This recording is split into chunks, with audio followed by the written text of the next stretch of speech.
startup financing for new and innovating businesses with high potential for growth. The creatives industry, again, will be a key driver of socioeconomic recovery and livelihood opportunities, especially for young people. Finally, as I conclude, we're also implementing an SMEs for Trade initiative to support small and medium enterprises to tap into the African market under the Africa Continental Free Trade Area, which was launched by African governments in January of this year. And we are aiming to promote awareness about the opportunities and to design innovative financing instruments to promote export by SMEs.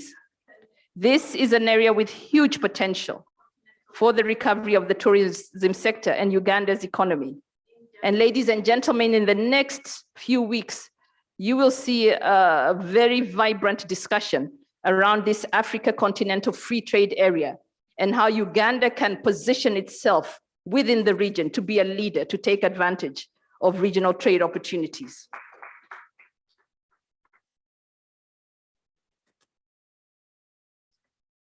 As I conclude, Honorable Minister and invited guests, may I stress that as we collectively strive to build a resilient tourism sector, a tourism sector that promotes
Could you be having a sanitizer?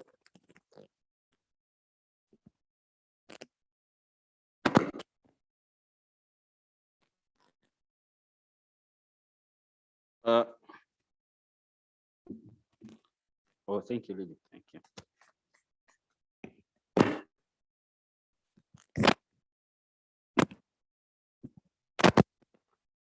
Thank you so much. The Deputy Resident Representative, UNDP, the Ambassador of Italy here with us today, the representative of the PS, the Undersecretary, the CEO, UTB, the ED National Planning Authority, the representative of the ED of UA, the Country Director, WWF, the principal of our institute in Kasese, the Uganda Wildlife Research Training Institute, the CEO, Uganda Tourism Association, the Commissioner Tourism Development, members of the private sector. Good morning. My name is Bahinduka Mugara Martin, like I was introduced earlier. And of course, I bring greetings from the Senior Minister, the Honorable Retired Tom Butime, who is in Hungary today, attending a conservation conference. And that's why he's not here with us, but his greetings to you all.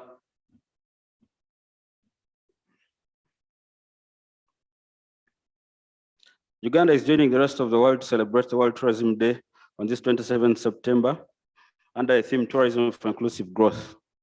This theme underscores the potential of tourism in promoting opportunities for communities around the world, and the role that community engagement has in advancing sustainable tourism development. On this day, we recognize the power and potential of tourism to advance prosperity and drive inclusive and sustainable development. The tourism sector touches almost every part of our economies and societies, enabling historically marginalized people, those at risk of being left behind, to benefit from development both locally and directly. We celebrate this year's World Tourism Day in very unprecedented times. Amidst the pandemic that has devastated the tourism industry, its impact has manifested in multiple lockdowns, travel restrictions, increased mobility, and loss of life. These conditions have led to loss of revenue, jobs, and threatened the survival of the tourism industry. Tourism continues to suffer enormously under the COVID-19 pandemic. In the first 5 months of this year, international tourist arrivals decreased by staggering 95% in some parts of the world, and forecasts suggest a loss of over 4 trillion of global GDP by the end of 2021. This is a major shock for developed economies, and for us, the developing countries, of course, it's an emergency. According to the United Nations Tourism Organization, in 2020, international arrivals dropped by 73%, a loss of around 1 billion travelers,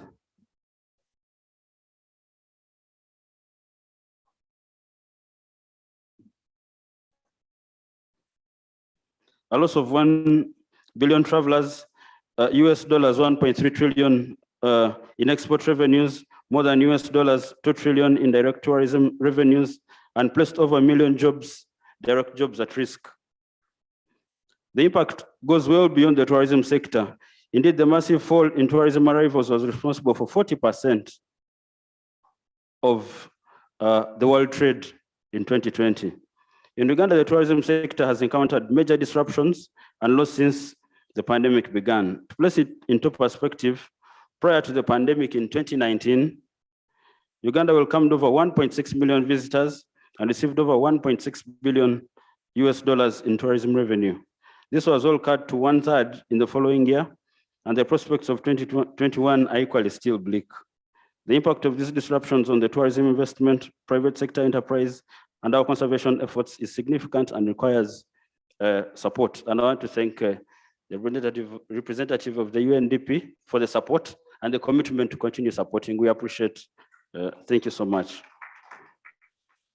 The debate about the role of tourism, of the tourism sector in the development in development has recently moved from an approach that focuses solely on the tourism sector role in reducing poverty to a sector that promotes inclusiveness and equitable distribution of wealth.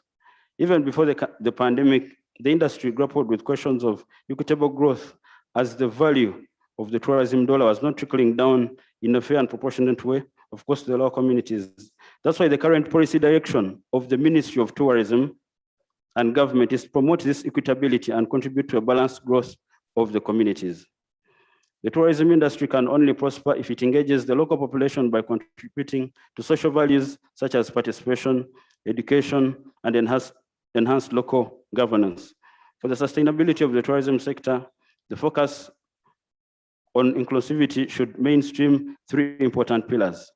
The first, growth in tourism opportunities embracing dimensions of human capacity and infrastructure development, health and safety, accessibility, market coordination, and financing. The second pillar should focus on equal access to tourism opportunities, which explores equitable access to a number of services, including education, infrastructure, financing, information, and regulation across the region. Thirdly, we should consider the pillar of equitable outcomes to tourism opportunities, both monetary and non-monetary. The policy instruments and market dynamics should ensure that the stakeholders along the value chain, especially at the bottom of the chain, are adequately compensated for the resource endowment and efforts committed to the tourism economy. Government reaffirms her commitment to address the core challenges of the tourism industry, competitiveness, and inclusivity. Government is also focused on addressing the challenge of capacity building. Investment in human resource builds skills and competitiveness of the sector, and we commit to extend more resources to build a more competitive workforce. And of course, our appreciation goes to our development partners, the UNDP, the World Bank, and the European Union. Today we have our CEO for our institute in Kasese. We have another in Jinja that is training, of course, the best human resource that can be employed in our facilities and probably beyond the countries. Tourism is a private sector-driven enterprise, and would like to reassure the private sector of our support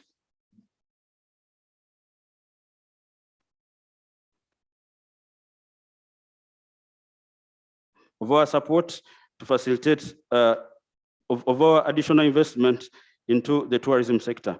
Government has registered progress on the fronts of travel and invites Government has registered progress on all these fronts, and of course invites the private sector to invest more into the tourism sector in this country. To ensure visibility and promotion of Destination Uganda, government has committed a resource to engage international marketing firms to secure the US, the UK, German markets, and the German markets. Further investment to attract the Japanese, Chinese, Arabian markets has been secured. Government has invested in the branding process, and soon we hope to unveil a repositioning of our brand identity and promote the fresh look of the Pearl of Africa in the market. And of course, I want to thank you, TB, for the wonderful job done. I think when it comes out and you get to see, you'll appreciate what this could do if we marketed it well, especially targeting our domestic market here in Uganda. The COVID pandemic has accelerated our realization that the solid tourism market base is right here at home. We have therefore initiated many campaigns to promote awareness and travel in the domestic market, and we commit to do more.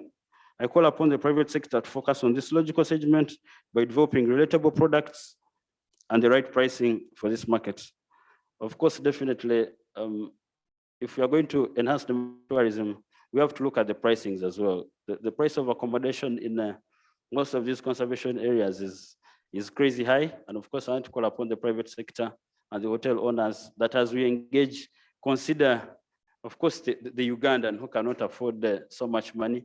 And also want to thank you, Uganda Wildlife Authority, for trying to open up space now. Of course, trying to open up more accommodation in these areas. So now we can have more competitiveness, hence a drop in price.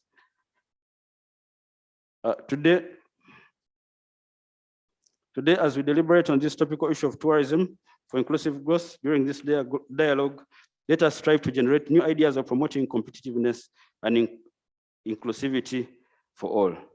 Of course, with those few remarks, you gave me only 5 or 10 minutes there. That's why I'm trying to rush through it. But most importantly, I want to thank the government of Uganda, led by His Excellency, the President. Because you see, I know all sectors were, of course, hit by COVID. And even during the lockdowns, at least there was some window for with the tourists or with the tourism business. I think you remember the first lockdown, there was no movement among us with the locals, but he still said, no, I should leave the airport open for tourists to come in.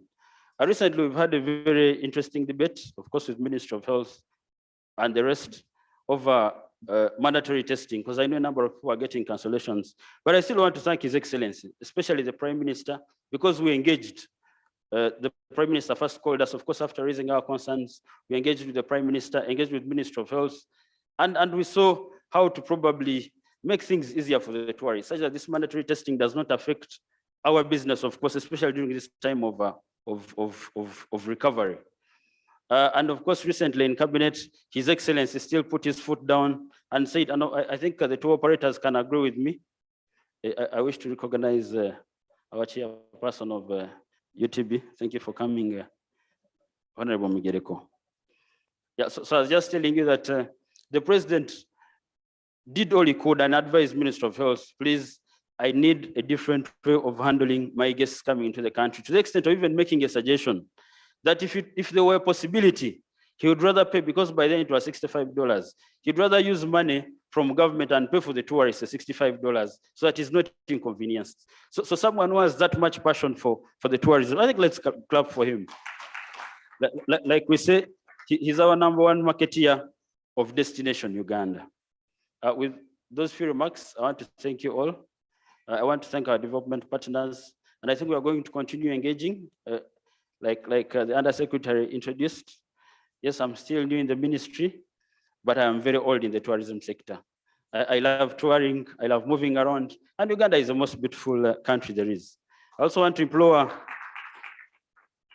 the Ugandans, especially the youthful generation, but I also want to thank them for traveling. If you moved across the country today, you'd meet a number of coasters moving all over the country, because they are mobilizing resources as groups, trying to get discounts from these hotel owners, and then they are traveling into our destinations to also enjoy.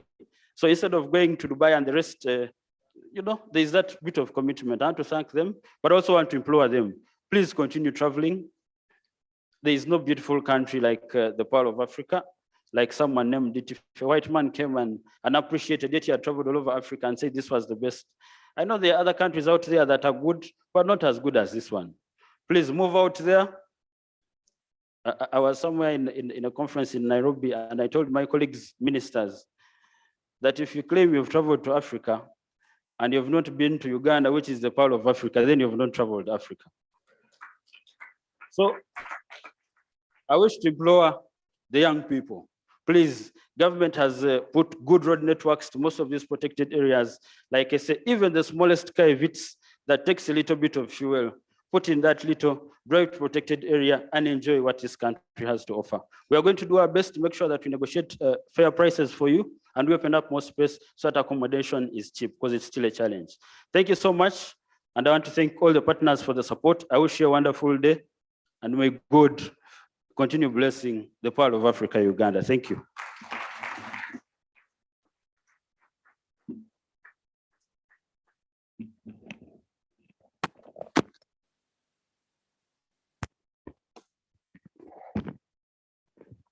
Wow. Hello? Join me, ladies and gentlemen, to give Honorable Minister a much more befitting round of applause. Honorable Minister, thank you so much for those beautiful and insightful remarks. You have rightly amplified the contribution of tourism to this economy and gone further to show what the sector needs to do for the much needed recovery. And you've given quite a number of examples. So really, ladies and gentlemen, We need to take this seriously. And of course, Honorable Minister also gave an insight on what the private sector needs to do, especially the hoteliers, in way of supporting domestic tourism, coming up with prices that will support or enhance our wananchi to visit our hotels. All these are strategies that the sector can really embark on to see that, yes, we get back on our feet. So thank you so much, Honorable Minister, and your words of wisdom will be taken seriously. Of course, we have the Secretariat that is taking note of every other thing that will support and be incorporated in our policy kind of decisions. So thank you.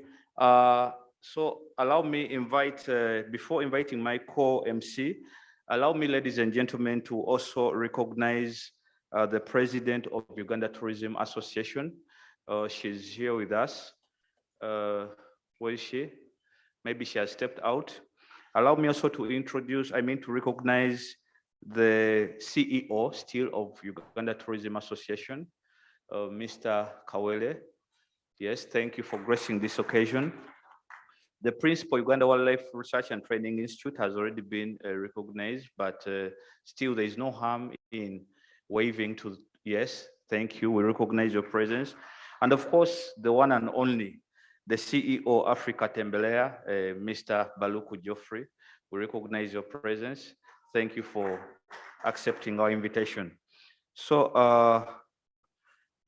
yes, right away, Mr. Hangi, we can now roll down to the second other item on the program.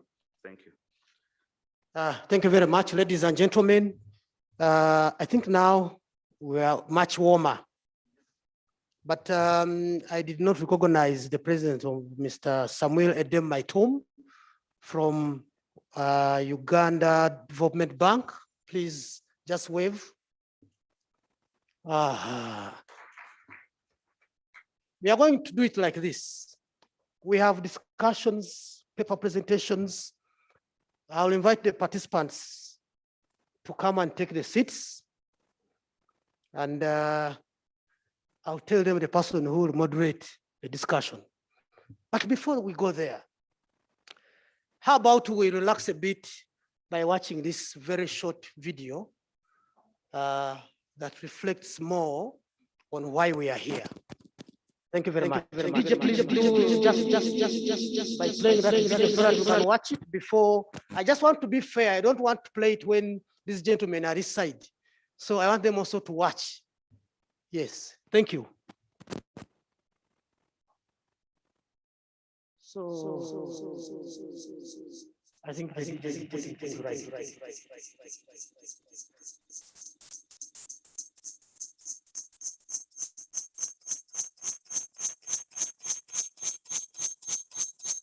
So as the video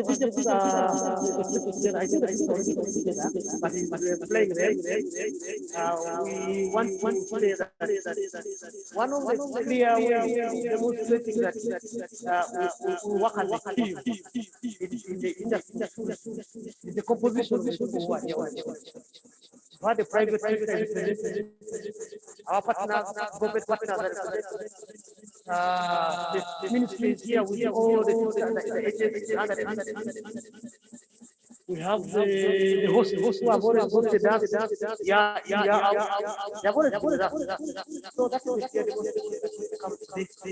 we are already work. Nice to do it.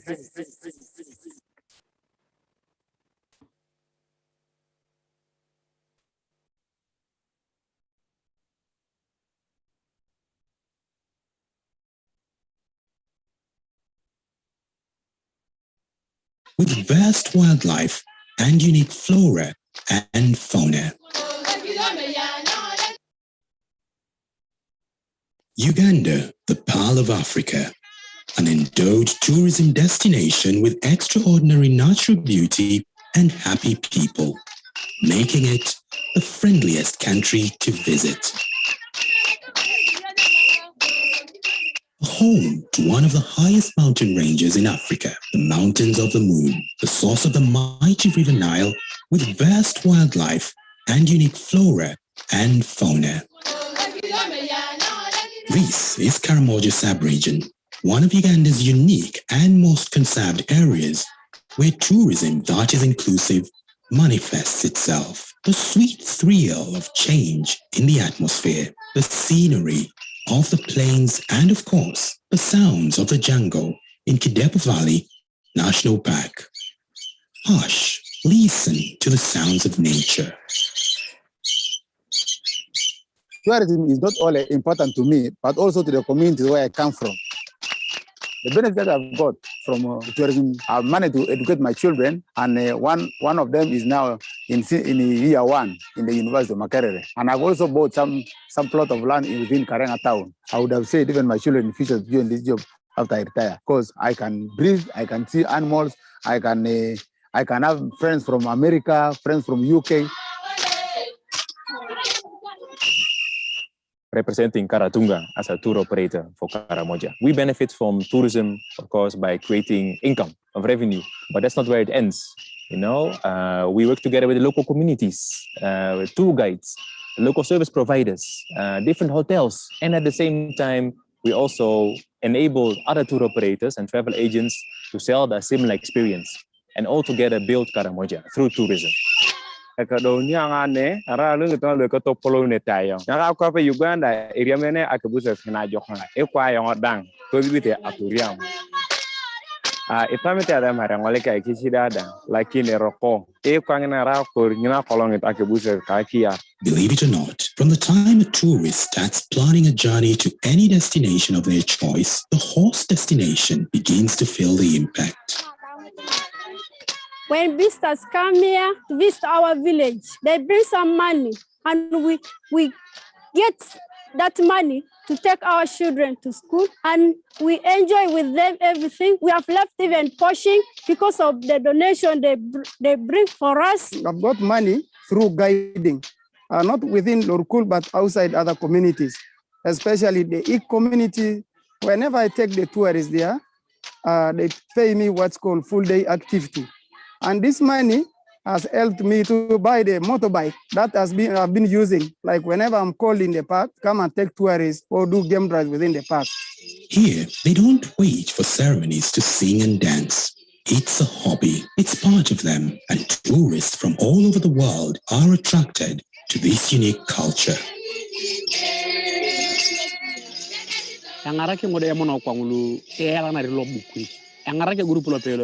Abala gini kwako malu biango an bota para ke bu abolia engara gendre ni page reta gendi kedi ni ko na kara no way. Everyone has a role to play, from tour operators, the hospitality players, to the simple owner of a manyatta in this part of the Pearl of Africa. I used to dig like some vegetables like beetroot, coriander, radish. Purposely, I have actually people to buy. Like some lodges I used to supply like dere, savannah, even spot hunting. They give me a support. I get also income from them, and I support also my family, and that's the way I used to survive. I joined tourism when I was 21 years. I've rose from a housekeeper to a manager, and I'm happy having now 3 kids, and my family is very happy because I support them. The money I get from tourism, and they're happy. I'm always paid something. At least I get a guide fee of 50,000. It was my first time to see the currencies called dollars. So all that money actually entered in my pocket because of this tourism. Ya uno, pane dia uno recida. Ya uno tu pane dia uno recida. To boleh mereka dong pe boleh na. Ni ke rumah mereka tala kali. Iku boleh ke rola ni penyok. Ani apa te boleh bulu to kana apa tu penyok ala karo dia uno ila na cai. This is tourism that needs all of us. This is tourism that is inclusive. Keep traveling, keep changing lives.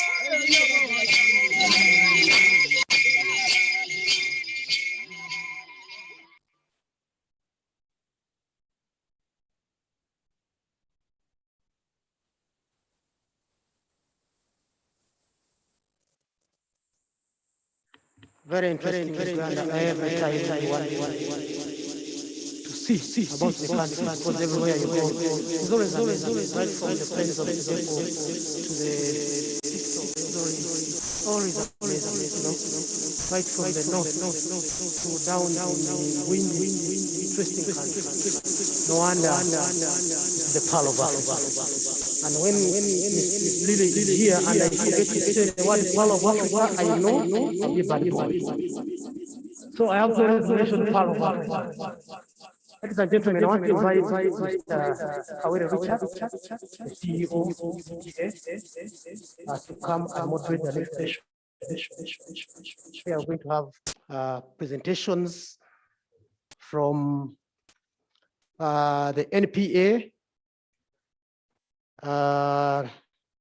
WWF, UDB, and Private Sector Foundation. So, Mr. Kawere Richard, please, you're welcome.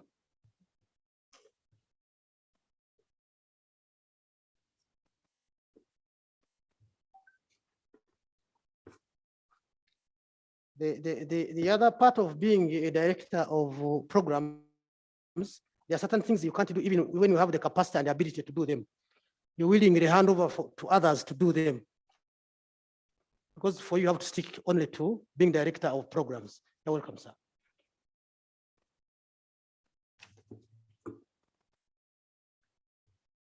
Good morning, ladies and gentlemen. You don't seem to be very happy. It's a tourism day. Good morning, ladies and gentlemen. Thank you very much. At least that kind of,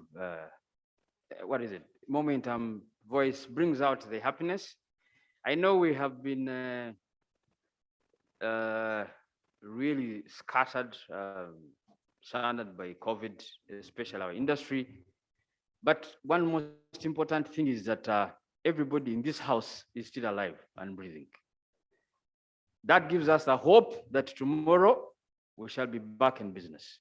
And the fact that we are gathered here, about close to 100 people, that gives us the hope that the industry is back on the momentum. We will be back, we will be able to scale when the conditions allow. Thank you very much, Hangi, for giving this opportunity to invite these eminent and distinguished members of the tourism and the banking community to come and make a contribution to this tourism day. My name is Richard Kawere, and yes, from the Uganda Tourism Association. Allow me to recognize the presence of the dignitaries, the UNDP, our state minister. I think we are facing to face for the first time today. We've been discussing largely online, but today we are very physical. The chairman of UTB, Mr. Daudi Migereko, we had a call over the weekend, and I'm happy you're here. You're not feeling well, but we're up here. Madam Lily, thank you so much for driving the industry amidst the chaos. We are together, and I'm sure we shall win as a team. And my president, Madam Pearl Oruka Koza, we are in the deep waters because we're the private sector and we're in the deep waters, but we have hope that everything will back to normal.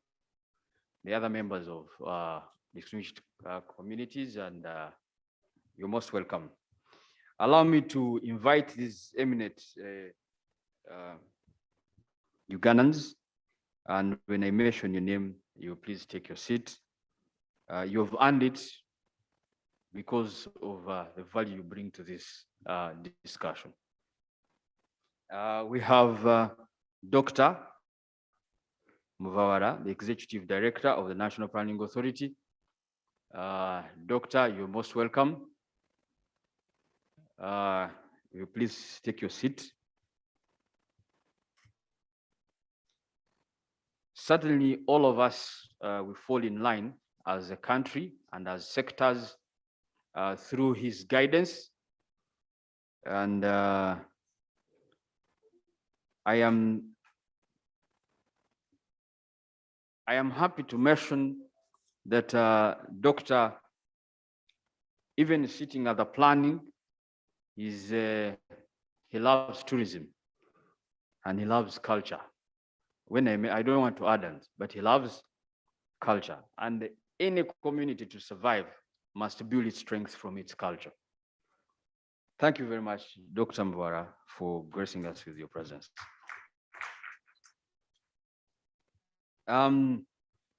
We have my brother. We were together in the same house, Matesa House, and I'm happy to see him. I was always dwarfed, and I'm still dwarfed by his height. We always joked and called him the little giant. Sam Edemaitum, representing Patricia from the Uganda Development Bank. Sam, you're most welcome.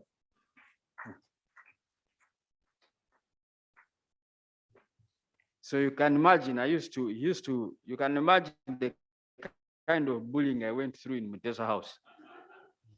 Sam, you're most welcome. He was always one of the most humble guys we had at school. Then we have Mr. David Dury, the director of the Worldwide Fund for Nature. Dr. So David Dury, you're most welcome. WWF, please take your seat. And then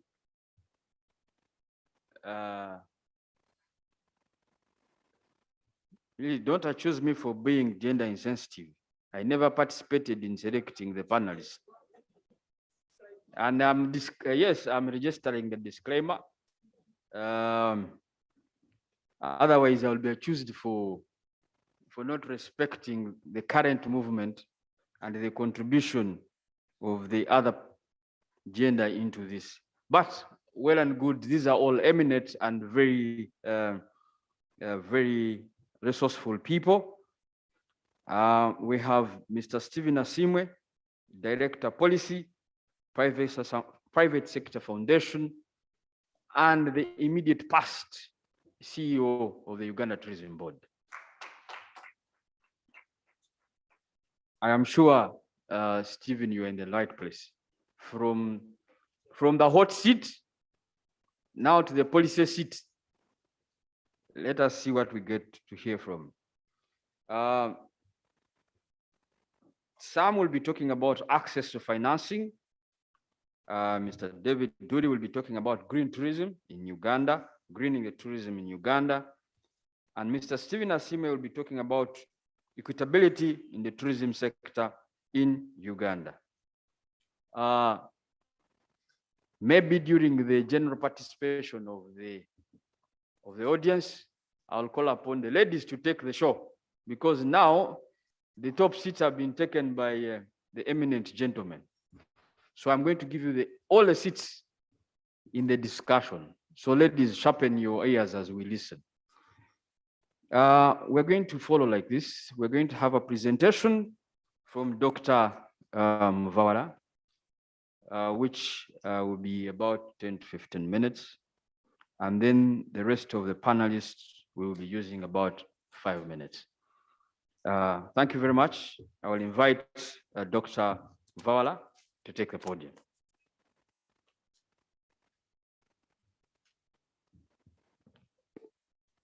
Yes, good morning, ladies and gentlemen. The Honorable Excellencies present, heads of institutions, ladies and gentlemen. I already noticed we are tired. I notice, I see it.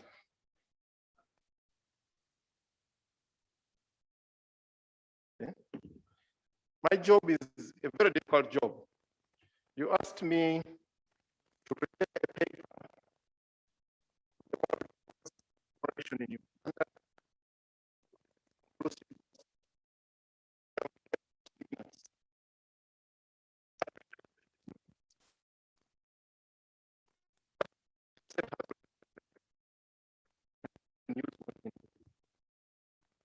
By the Honorable Minister,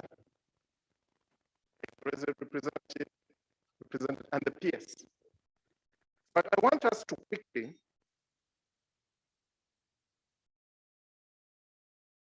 in writing, I've given you the paper. I want to make the following remarks, which are critical for this discussion. That one, and remember, I never attended nursery school, so when I get English wrong, don't try to judge me by the English. That this year's theme of the World Tourism Organization provides us with an opportunity to look beyond the statistics and the knowledge that behind every number is a person. For me, that is very important, that behind every activity, there is a person. All the statistics you're talking about here, which are pretty depressing, COVID, COVID, COVID, COVID, behind all those statistics are people. That is number one. It moves very well with the principle that we see in the 2030 agenda and the Sustainable Development Goals of leave nobody behind. I think Uganda is one of the countries where we are best at slogans. We do very well with slogans. You see me complaining all the time. Let us implement the slogans. And this country will be a very different country. So we leave nobody behind. The theme is inclusiveness. And when you read the paper, you're going to find that I'm referring you to the African agenda. I am also referring you the East African vision. I'm referring you to the National Development Plan. The National Development Plan puts tourism at the center and gives you a program. And many Ugandans don't appreciate the difference between a sector and a program. But that will be for another day. It's not for tourism. Now, let us understand inclusiveness, because this is a topic that is very abused. It's a word that is abused severally. What is inclusiveness?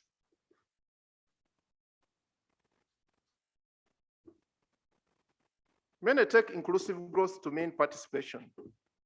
They tell you how people participate, you have included them.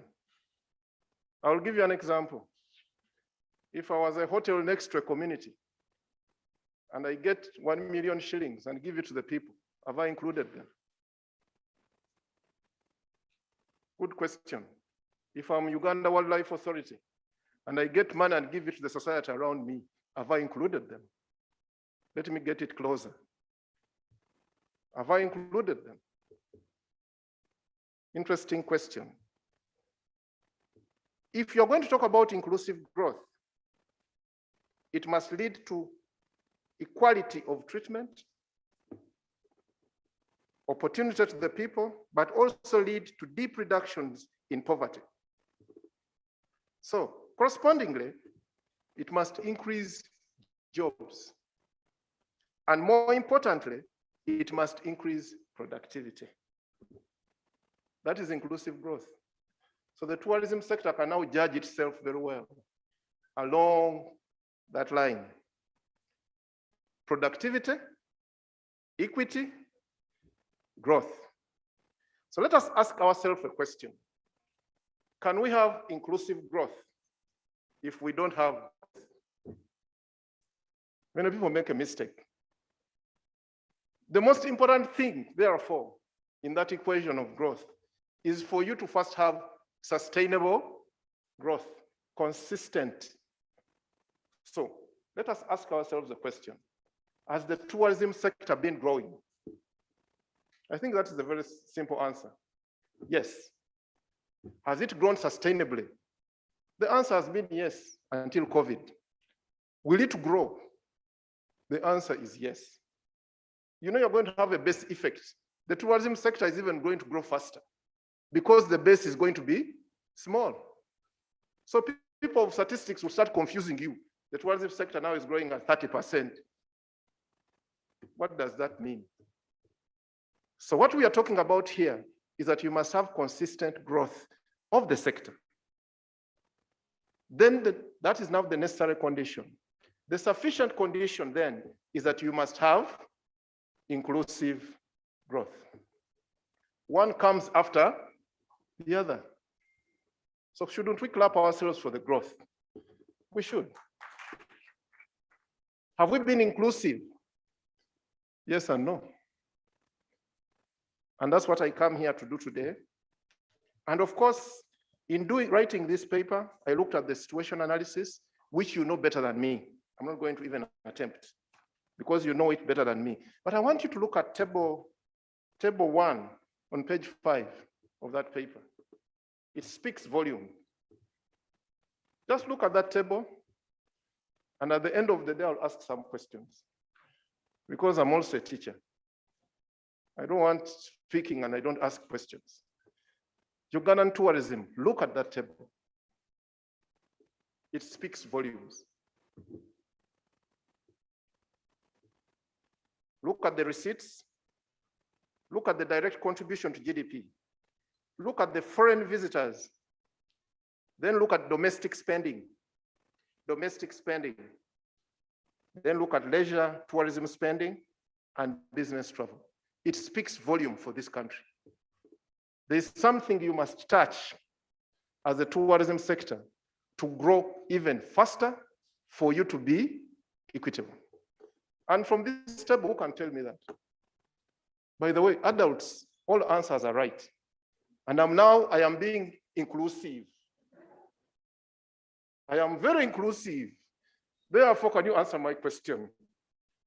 Looking at this table, I'm not going to ask the policy people.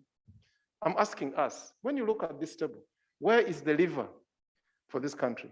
Where are the levers for growth for this country? Please don't fear. All answers are right. You're all scared? Who can try? Thank you. Thank you very much. And I said all answers are. If you want to grow faster in tourism in this country, you must touch the domestic lever. You'll read this paper later. In this paper, I have also given you a number of jargons. And I'm not a modeling person. I'm not among those economists who tell you I'm a classical, I'm liberal, I'm just a practical person. But in economics, you can't run away from these models. They exist. And I want to tell you that whatever you are doing has already been modeled. And I've given you the theory from page 9, from the classicals to whoever they talk about. But I'm going to concentrate on one which is very critical to us. Because these theories help you as a basis for you to link tourism and development. The president always calls me an accountant. I call myself a scientist. But until he chooses to call me a scientist, I'm an accountant. Because now the science of tourism, you have tourism on this side and you have growth on the other side. And you want to make it equitable. What should you do as a country? Now, if tourism is going to be equitable, it must produce and yield sufficient returns to labor to permit the workers, like the ones we saw, that gentleman who got a first dollar in his life, to permit the workers and their dependents a level of consumption above the poverty line. What are we seeing in poverty in this country? So we are all criminals now. Ugandan poverty is moving towards wage poverty, which is a disaster. That the wages are not growing and that the wage earners are also in the poverty line. It tells you that tourism, manufacturing, all of us are not moving in the right direction. We should be able to look at the wages, but those wages are also a function of something. I don't just give you wages for the sake of giving you wages. So the model that I want us to look at, most importantly, is going to be the model that we always use, the one for Osman and Rodick on page 11 of that paper. What do these people do? And that model has been very well articulated by the minister in a sentence. That you are looking at, if you're going to look at Inclusiveness. You're going to look at the enablers of inclusiveness. What are the binding constraints of inclusiveness? Moderator, you gave me 15 minutes, so I'm going to run. And what are they? When you look at this modeling, one,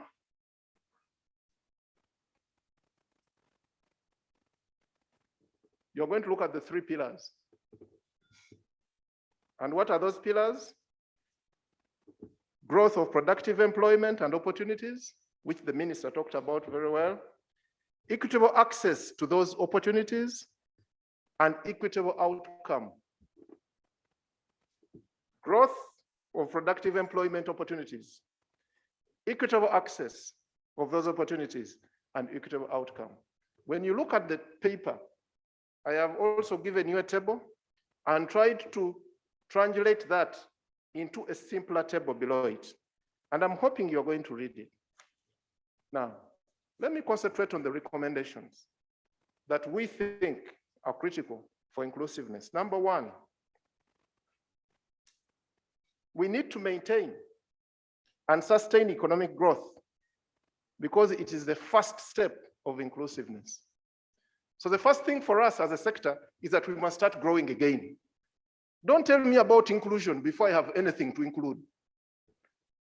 Let me first grow, then I will include.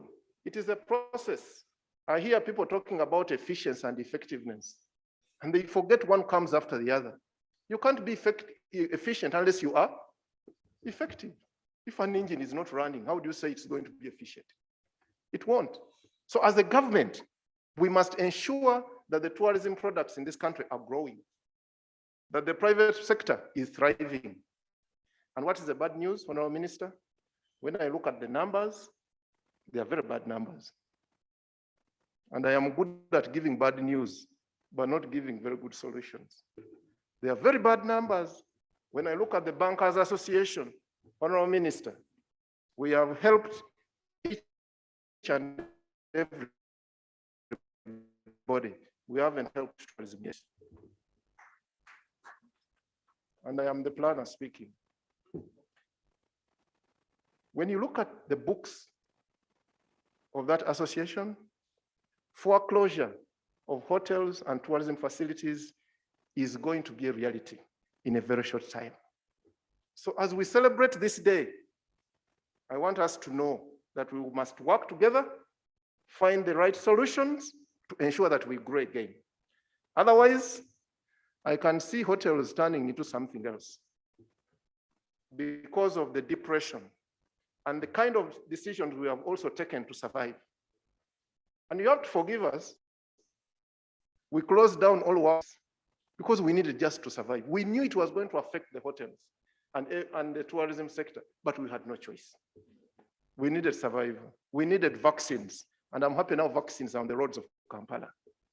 Now, we need also to develop a better understanding of the tourism contribution to the well-being of inclusive growth. We need to develop that understanding. The former minister, who is now in charge of manifesto in the president's office, has been always very clear. Why do you tell me that I contribute most to growth, but I'm given the least resources?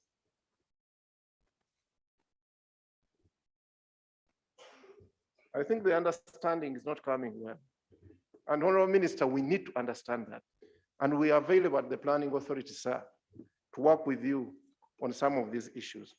Then we need to undertake destination stewardship by balancing and meeting the needs of destination and its community.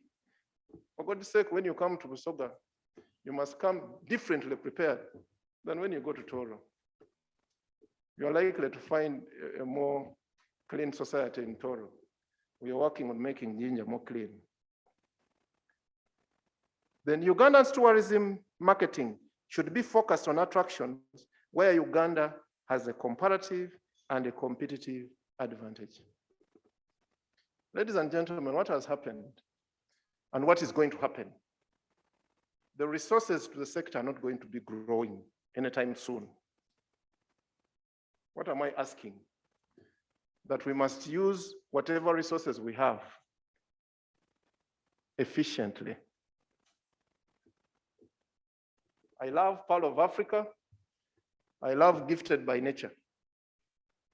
But for me, it is too big. We must calm down.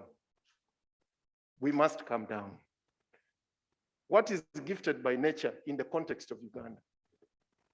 Because Gifted by Nature is everything, and indeed we are gifted. But if I market Gifted by Nature, what am I saying? That's the question, and the chairman is here, and he knows my views about it. What are we saying? If we are to market Gifted by Nature, we must give enormous resources to this sector. If not, then we must prioritize. And the chairman knows, and everybody in this country knows, if you asked me where Uganda should put its money first, and I don't fear to say this, it should be the gorillas, number one. Invest around the gorillas. Invest and invest and invest, just like our neighbors who may not even have too many, but are known for what they don't have. That is the trick that we're asking for. Let us invest around them. Finish investing around them. Let us have value. Let us have an airport near the gorillas, whether we like it or not. Then let's go to Rwenzori, because we have been told it is very different. After you've done Rwenzori, you can now do the Nile. I'm putting the Nile third because I come from the region. I have a conflict of interest. But the truth of the matter is, when you go to the Nile, Chairman, what do you see at the Nile? Is there anything to remember the Nile, apart from carrying water? When the Arabs come to the Nile, they must carry some water. That's all. There's nothing else. When I go to the Niagara Falls, what do I remember? How many have been there? Niagara Falls. Oh, yes. There's something to remember. What are we saying? Invest in development as in marketing. Because without investing in development, you will not get, even if you bring the market, you will have a problem. Honorable Minister, for growth, we need to end illegal wildlife trade. On this day, as we celebrate Tourism Day, we must all say that illegal wildlife trade must stop. Second, the other environment. We are the Pearl of Africa with a forest cover of 8%, from 22% 10 years ago. So are we still the Pearl of Africa? Without those trees and those forests, are we the Pearl of Africa? So the people of environment must work with us to ensure that we replant. We must replant. Or else tourism will suffer more than environment suffers. Government prioritization. We need to put our money where it is coming from. But at the same time, we are asking Honorable Minister that we prioritize. And Honorable Minister, I want to today to tell you that my team is ready to work with you to do this prioritization. We will work and work around the clock to ensure that we get this right. And Honorable Minister, as we prioritize, I want to warn the sector, while PPPs are very good, be careful. I've read 2 of your PPPs, and if you ever sign them, you'll be in trouble. You will be in big, big trouble. We must build the capacity of your sector to analyze PPPs, or else you may have a Kalangala infrastructure plan of sorts. But we are available for you, Honorable Minister, to do this work. And my paper brings out human capital, skills. I happen to be a skill expert, so Honorable Minister, I want to thank you for the Jinja School. We want to thank you so much. What remains now are the systems in that school to ensure that the processes equal the quality of the people we want. We make one mistake in this country. We put up good buildings for schools and have poor systems. We put up good schools and bring educated people, not competent people, to train. We are hoping that in Jinja we'll have qualified hotel people and all those people to train, to ensure that we get the best and that we can compete. Now, this paper is going on, and I'm not going to go there. I'm going to start concluding for reason that we have a very short time. What is in our conclusion? Number one, that the necessary condition you need is growth. The moment we grow, we should ensure that we have inclusive growth. But at the same time, we know that the benefits are enormous from tourism, but they can only become enormous if we have a good planning and prioritization system. This is a sector which is private sector led, government enabled. So it is a little bit more complex. We are not in the driver's seat as government. We are enablers. We need to enable the private sector to lead the way. And whoever participates should take this. But most importantly, we need value for money. And lastly, what have we put for you in the budget strategy? Having analyzed all your issues and the fact that we don't have enough money, this is what we've said in the budget strategy. We are hoping that your program this year will sustain the upstream investments in product development. Sustain. Those that you started should be completed to have value. Secondly, that you will increase access to recovery financing. For me, that would even become number one. Prime Minister, we must fight together to ensure just this 100 billion for small scale. The definition should be wide enough to include tourism. And that can be done with the central bank. Lastly, we must intensify domestic tourism. We want to acknowledge the work done by UTB and our colleagues in this sector. And we want to thank the ministry for the improved planning that we see. The quality of the documents from the sector have improved. We want to thank you very much. I am one of the luckiest people to come from a small village, to come and address you on the tourism day. I don't think I'm the most deserving. I am hoping that I will see you again. That is if my contract is renewed, which ends very soon. If I don't see you, I'll see you in another capacity. May God bless you and enjoy the tourism day. Moderator, this was a very tough job, but you have the paper and we can send it to you on soft copy.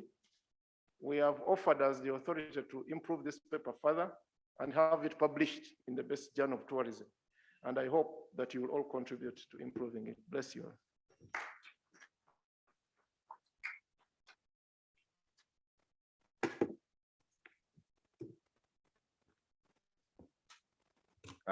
Thank you, Dr. Mbawara, the Executive Director of the National Planning Authority. And certainly, my words may not have enough words to put together what you've been able to give it to us. But he has pointed out something which is extremely very critical. Our takeaways today as an industry, how are we leveraging on domestic tourism? How are we including the employees or the people in the value chain to make tourism meaningful, to make tourism inclusive, and actually also to grow the tourism sector from that perspective. Doctor, thank you so much for those very candid words, and would be happy to receive the paper, read, and also make additional contributions. Today is just a sneak peek of the paper.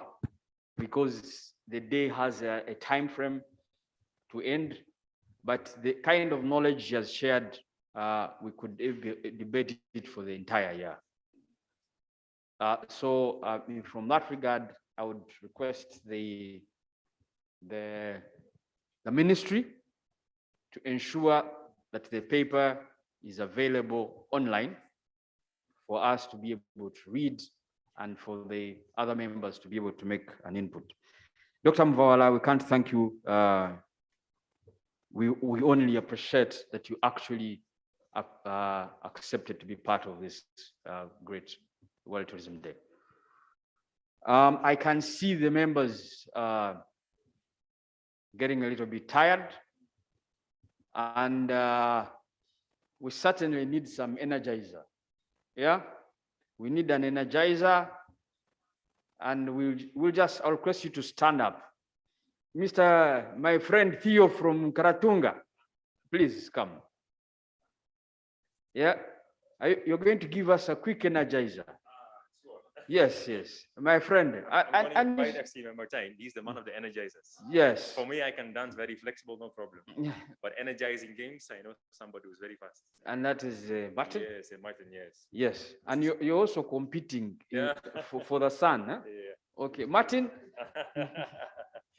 Sorry, Martin. Yes, Martin, we're going to give us a quick energizer, and after the energizer, I am going to invite my brother Edem, and after Edem, we shall have another energizer, and then we'll proceed like that. Thank you very much. Martin, you want us to jump to your height? That would be very energizing. Thanks for putting me on the spot. I would suggest that we all grace these celebrations with a bit of rain, and not literally with rain, but by making it at least sound like it rains in this hall. So I would suggest that we start with a little drizzle by all just stepping our fingers on the palm of your hand. Please, exactly. And we can add a finger, maybe. That's a great sound, yeah. Add a third finger. Oh, I'm feeling the rain. Do you feel it, Richard? Let's add a fourth finger. Oh, nice. A fifth finger.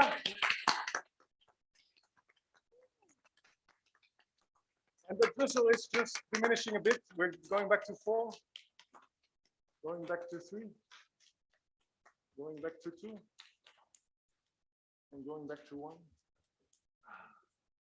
That was a refreshing rain. Yes. Thank you. Thank you. Thank you for the energizer.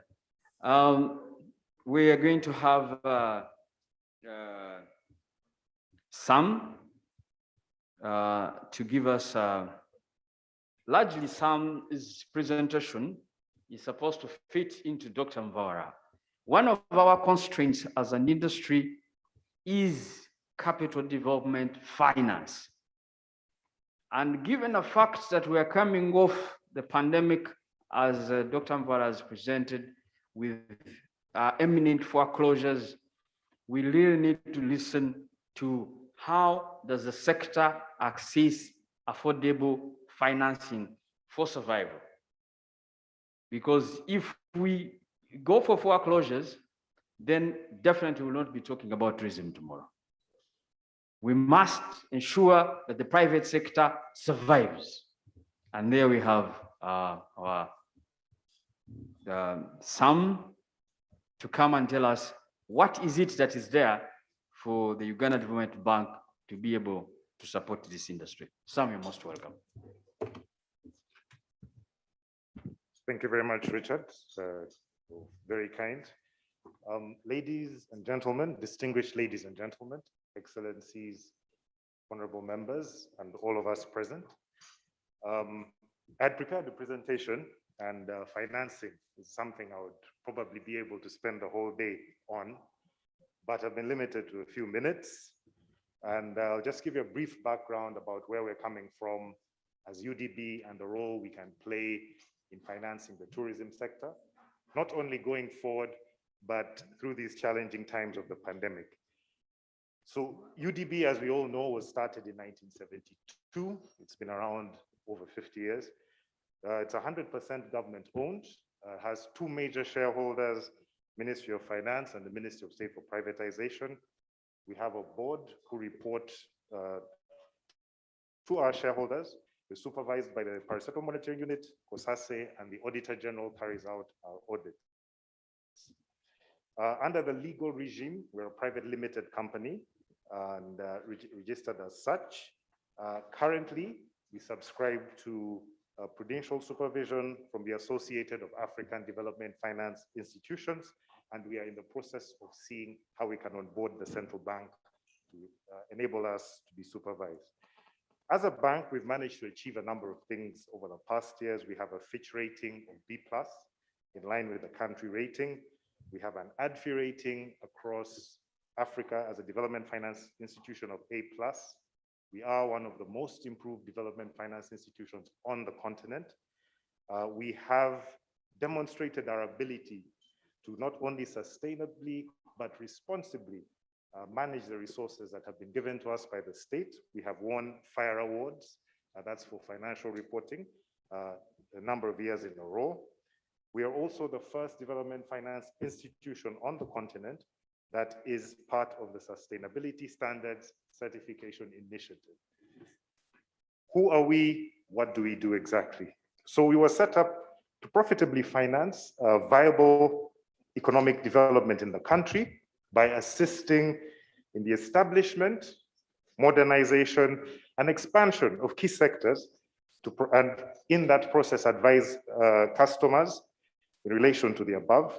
We provide short, medium, and long-term financing, mostly secured loans. We acquire shareholding in viable entities. That is something we do alongside the Uganda Development Corporation, but this is more on us on the development bank side.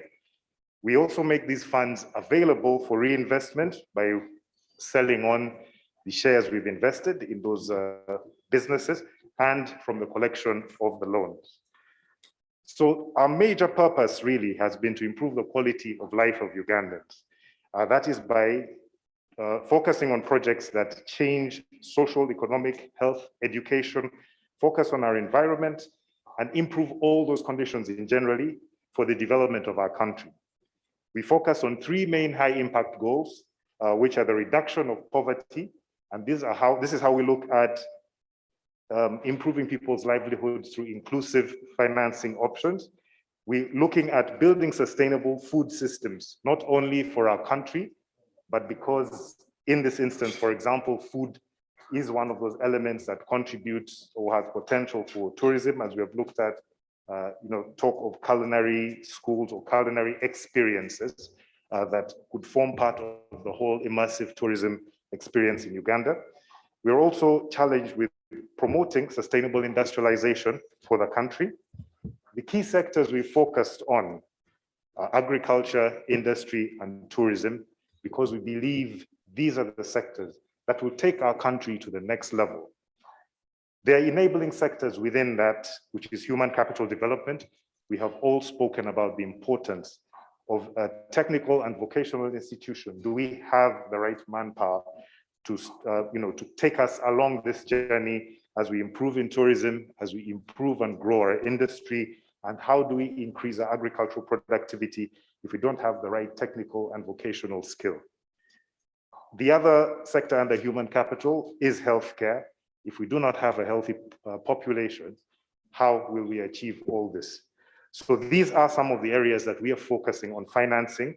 We touch a number of cross-cutting issues. These include climate change, its impact not only on tourism, for example, but on food systems, environmental and social impacts of the projects we are looking at. How do these either add or how might they potentially subtract from our beauty as a pearl of Africa or increase our potential to attract tourism? Gender and youth, this speaks largely to inclusion and the fact that we have a very large youthful population. How will we keep them actively engaged? How will we keep them earning? And how do we develop them as entrepreneurs in those key sectors? We're also looking at digitalization. And one of the very core building blocks across all these sectors is the SME sector. Small, medium enterprises grow into the larger regional, local, and international entities that not only attract people to our country, but also give us a name for our different products, for our different services. So what does the bank do in order to do this? Like I'd mentioned, we do offer term financing. We have long-term loans with the tenor of up to 15 years, which I think is the longest on the market, the longest tenor in the market currently. Most commercial banks will do about 7 years, but we're able to push up to 15 years. We have grace periods of up to 3 years on those facilities because like a number of you will tell us, you don't put up a lodge or hotel overnight. It takes a period of time for you to develop it, for you to build it. And so we are accommodative to up to 3-4 years, depending on the specific nature of your project. We have asset finance as another product. This is where there's challenges in security for borrowers. Potentially, you will raise a bit of equity and the bank finances the balance. This is if you want to, for example, get some specialized equipment, vehicles, and the like. Other things we do are farmer group models, which we finance along value chains, which wisdom we are carrying into financing of other projects. How do we empower the value chain from the beginning all the way to the end product? And how do people along that chain benefit? I spoke to equity. Private equity is another thing we do. We do take up shares in entities and we hold these for some time and divest them to the population later, thereby enabling people to have the ability to invest whatever savings they have and to be part of the growth story of some of the industries or companies that we have financed. So working capital, trade finance are the other things we do. We also have on the non-financial side, 2 interesting and exciting products. One is project preparation. A lot of us have dreams in tourism and the like, but how do we get that dream from concept to reality? So we have a team that will sit with you and take you through this whole process, help you develop your project, help you do the write-up, help you do the feasibility, and eventually you either choose to be financed by UDB, or you might find someone interested in taking equity in your project, or another bank would finance it. But we largely do this at our cost for projects that we are going to finance. The other is business advisory services. And if most of you were looking at the media early this year, we did have an engagement with National Chambers of Commerce and Industry and MOBS, where we had over 3,000 applicants come in to get capacity building in wider knowledge around the business environment, skills around record keeping, and implementing monitoring projects, professionalization, and formalization. So that is something else that we do. Specifically for tourism, what are our focus areas in the tourism sector?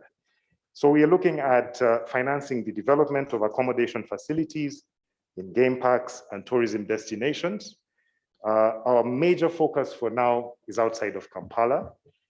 Based on the studies we have done, we feel like there is a need for accommodation way outside Kampala so that the tourists can engage in a more wholesome experience rather than traveling somewhere and having to come back maybe halfway down that route. So we do finance those development of the accommodation facilities. We want to look at development of ecological sites, development of heritage and cultural centers, tourist stopovers, and purchase of certain specialized tourist transport facilities and other forms of tourist equipment. If you were to access financing from UDB, what is the criteria? So business must operate in a sector that we've identified. In this case, you're operating in the tourism space. It should be registered in the country, owned by Ugandans. We will make exceptions where we see a lot of strategic development impact, if it's in terms of employment, engagement, inclusion, or meets up with any other of those key priorities that we seek, for example, import substitution or export enhancement, we will look at those projects. We are happy to look at anything from a startup to an existing business, but we must focus on feasibility, viability, and sustainability. You should have a good credit history. So we do look at the Credit Reference Bureau reports. You should be compliant with all the statutory requirements in terms of registration, returns, and other approvals. This is key because we deal with entities rather than individuals. Why do we want to deal with entities? We want to ensure that there's continuity in this business. If it is just one person, God forbid something happens to them, we don't want a project that has substantial benefit to the community to close down. So we prefer dealing with entities and we focus on the development of those entities. When you apply for a project, for financing, there should be a substantial amount of your own contribution. How do we know you have skin in the game? So we like equity contributions depending on the nature of a project from 10 to 60%. In certain instances, there might be a need for some form of acceptable collateral. And I don't want us to limit our thinking to only land and buildings. There's a whole lot more in the collateral space. There are contracts, for example, if you have access to rolling contracts, these are all things that can be looked at to secure your borrowing beyond land and buildings, for example. In that space, we do acknowledge that there may be challenges for certain groups, and we've made accommodations for the likes of farmer groups, SMEs, and youth and women, and also considerable consideration for people in the asset finance space if their projects have substantial development impact. Again, we also have a varied process from SMEs, so a smaller borrower will not be subjected to the level of due diligence that someone, for example, taking 30 billion would when they're taking 100 million. So that, again, speaks to the different requirements, urgency, and the like. In general, I'd mentioned our tenors are favorable. It's 15 years, it's comfortable period over which you can develop your project. You have up to 3 years of grace period for specific projects. Interest rate, I think, is currently the lowest, and that is 12%. But as we progress, we should find ways to further, get that reduced as we increase our capitalization, as we increase our capacity. For now, the minimum borrowing is 100 million, but we are in the process of developing tailored products for the SMEs and for special groups, especially youth and women, who may not be looking at projects, in that space, but want simple machinery to make crafts and the like. What do you need to support your application? What documentation should come along with that? So one, I had mentioned, we deal with entities. So what do we want? Why do we want to deal with the entity? Because it gives us an opportunity to assess who you are. So we would like your constitutional documents, your resolution to borrow, which is basically the authority and mandate that your entity has to engage in contract with UDB. A feasibility report, what makes that project work? Your cash flow projections, budgets or estimates, financial statements for at least 2 years. This is mainly for existing businesses. So you remember, if you're a startup, you probably have none of those, with the exception of your constitution documents. So we will take you on board, hold your hand, and get you to the end of that journey. So the rest really is bank statements, loan statements, your Credit Reference Bureau report. These are all, again, as we'd like you to be compliant, we too need to be compliant with requirements for borrowing and industry best practice. Again, current historical offtake agreements, just to show what kind of track record you have. Proof of NSSF compliance. Why do we stick to this? NSSF compliance is like, I think Dr. mentioned in his paper that there are certain exploitative tendencies that we see in the market. So how are you catering for the people you employ beyond the time they're employable? So Social Security forms another basket, it forms another mechanism to hold these people and improve their livelihoods after they're no longer able to work. So we're also interested in your tax compliance, tax clearance, why tax and revenue to government. That is one of our key performance indicators, because we rely on government for capitalization. So we need to know that whatever we are funding will keep the taps flowing, not only for ourselves, but for the other development projects in the country. So we also look at profiles of directors and the key technical personnel. Who is it behind this project? What experience do they have? What do they bring to this, and what value can be added? In terms of procedure, you can access a form to make your application. This is either from the website or from the bank premises, if you're able to make it to Rwenzori Towers. And once you have completed this, you can submit it directly to the bank or electronically. We did take cognizance of the challenges around COVID, and we've made huge leaps in digitization of our operations. We also use the Postbank network across the country, and on a weekly basis, we receive applications from all over the country to be processed. So the applications were submitted for evaluation. You might be requested on occasion to provide some additional information. And after the assessment, relevant committees, either from management and the board, will look at those, approve and take a decision. And once the decision is taken, it would be either approval, deferment, or decline, which will be communicated to you. And basically the decisions are entirely at the discretion of the bank. What has the bank done following the COVID-19 pandemic? So we did have a kind of a partnership with the European Union to develop a product or a hybrid product that has an element of a loan and a grant to support businesses for at least 5 years as they recover during the pandemic. What was the rationale around this? We set aside about 61.8 billion shillings, 40 billion of which was UDB on funds, what we had projected for the tourism sector. And we got a grant from the EU of 21.8 billion for a pool of 61.8. The rationale really was to help retain and reinstate employees who might have been laid off during the COVID-19 outbreak. We wanted to preserve a number of businesses and their ability to generate tax revenue, to try and stimulate their business operations by covering most of the costs using some kind of favorable terms or favorable financing, patient capital, with the goal of preserving foreign exchange and incomes for the sector. So like I'd mentioned, the components of this were a loan and a grant based on the numbers of employees.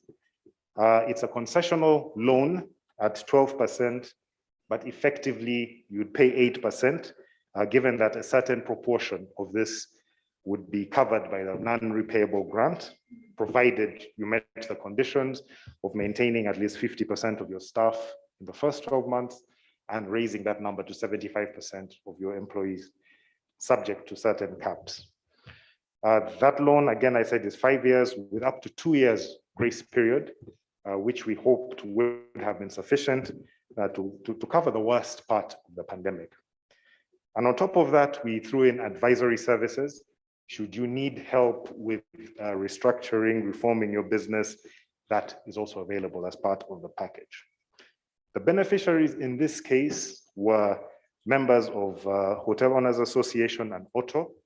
It is a product that was co-developed, which meant we had input from the main players and the main potential beneficiaries.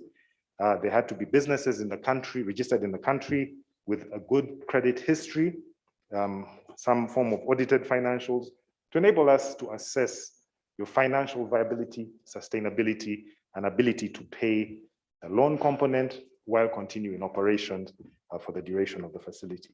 So again, you had to have at least 5 employees with proof of NSSF and payee payments, and then undertake to retain at least half of those in the first 12 months and increase to 75% in the next 12 months, and be compliant with all the statutory requirements. And we limited it to one group or entity because the pot we felt was not sufficient to cover the entire sector.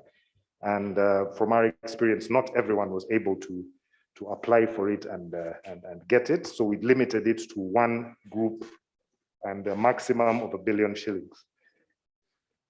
In terms of the eligible expenditures that would be covered under the facility, main one, salaries, that was to keep some of the staff engaged, employed, at least help you keep the doors open, running costs like utilities, costs for repairs, service, maintenance of fleet, upgrade, replacement of certain equipment and such.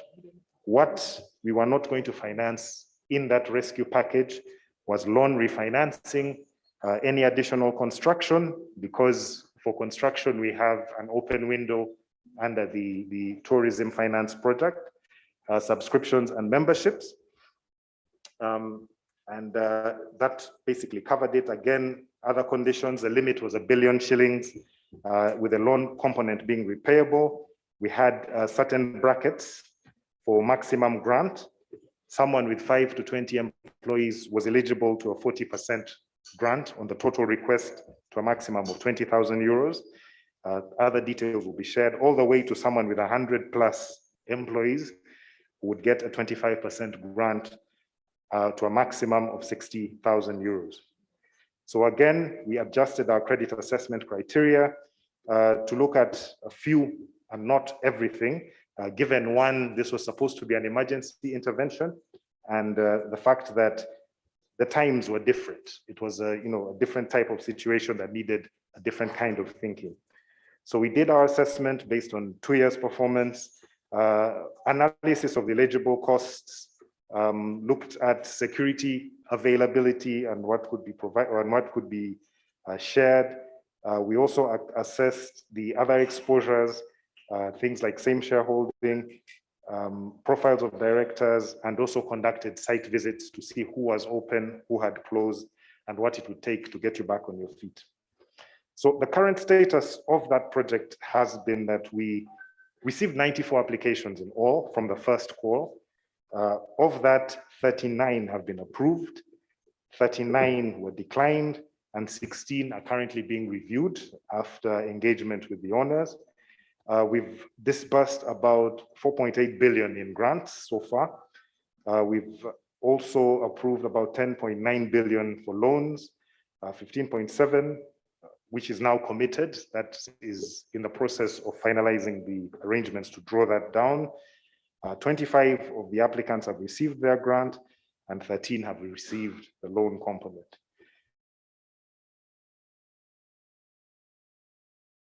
And I think I'll just take the last few minutes to focus relations get declined when you make a request for financing with the bank. In many instances, we see incomplete information provided. We're usually clear about it, but there's hesitance to provide more detail. Therefore, we suffer with that incomplete information. We've experienced application fraud, and unfortunately, we trust you, but we always verify what you give us. So if you're one of those people who keeps 3 sets of accounts, one for the bank, one for the tax, one for yourself, should you present us with that and we ask the taxman, we ask the audit firm, do you know these numbers? And they say no. Immediately we peg you as someone who lacks integrity and we can't do business with you. So unfortunately, we've had a lot of those instances where there's been application fraud. Unfortunately, we've detected that early. There's inadequate context to business plans. Sometimes you can't do a 0 to 100 in one facility. Are you going to take it progressively? Are you willing to negotiate and build a business up progressively? So in certain instances, those facilities have been declined. Where they've had the weak financial risk profile, yes, your business is loss-making, but that is not. That is a sign that we should be worried about that. Again, poor debt service capacity.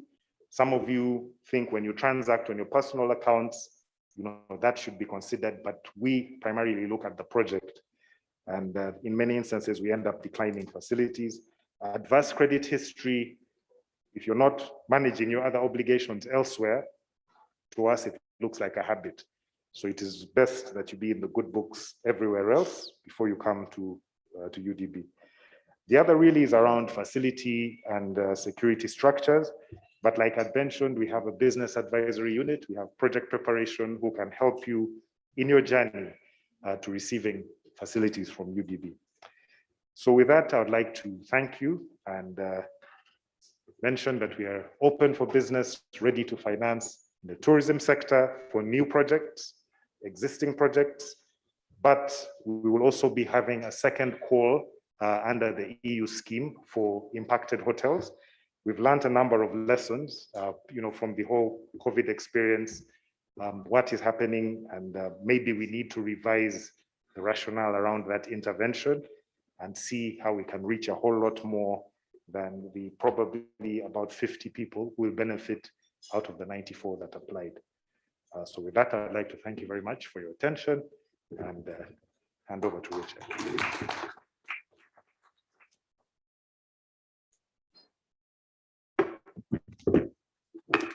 Thank you, Sam. Sam is an expert in finance, and definitely he will speak that finance language. We've learned from your presentation that tourism is a key sector which you've focused on, looking at technology as an enabler and human capital, of course, putting the 360 degrees with climate, environment, and other issues. There's something for us to take away to pick people in accommodation facilities, ecological sites, heritage sites, tourism stopovers. These have been a song that the tourism sector would want to develop. It comes with, I think, a lot of hope that you're putting an interest as a bank. Certainly, one of the things I'm very sure that will come to you as a question you need to think about is time frame on projects. I don't want to put you on the spot, but I happened to participate in the stimulus fund for UDB 2020. We're in 2021, 1 year later, and only 13 enterprises have been able to receive support or call it financing. I think we need to think about that. Otherwise, you'll go to finance entities that have already collapsed and died. Thank you very much. I don't want to put you on the spot on that, but I think it's something to think about. Before we get the next presenter, I want us to get an energizer from the Mountain Rwenzori. We have something to show you in a minute, something you need to enjoy around the Mountain Rwenzori. We're going to have a sneak preview of a small clip of the Mountain Rwenzori. As I would request the executive director, the country director of WWF to get prepared. The team from the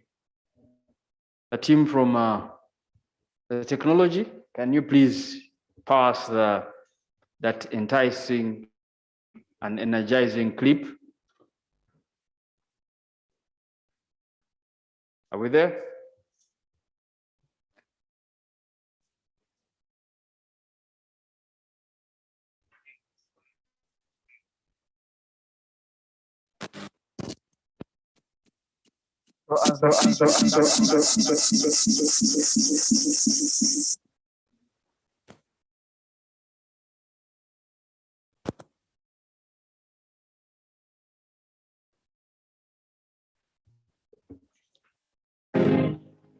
Welcome to one of Africa's highest, most remote and unknown mountain ranges, located in Uganda, the Pearl of Africa. The Rwenzori Mountains, also known as the Mountains of the Moon, are stretched over 120 kilometers long and 61 kilometers wide.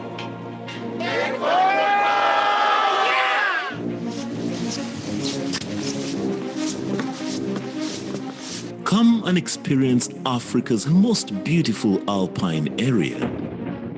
With every hour altitude gain, the landscapes, colors, and views are ever changing. This UNESCO-protected national park contains unique biodiversity and breathtaking sceneries such as the bamboo zones, mossy heather zone, numerous waterfalls, tropical rainforest, mountain lakes, and eternal snow. Culminating at an altitude of 5,109 meters, the Margarita Peak is the highest point in Uganda and the third highest peak of the whole African continent after Kilimanjaro and Mount Kenya.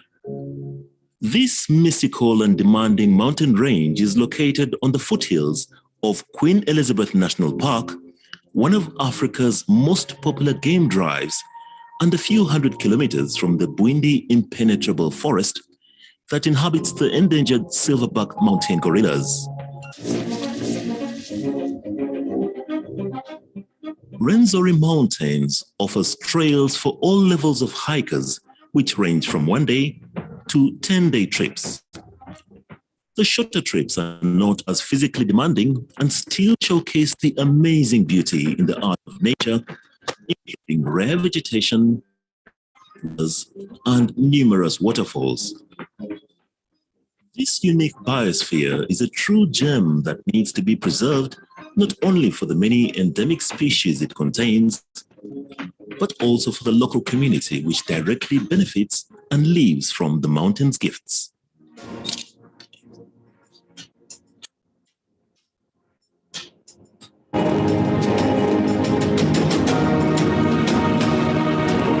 Be ready for the ultimate trekking experience. Come and discover Rwenzori, the mountains of the moon located in Uganda, the Pearl of Africa.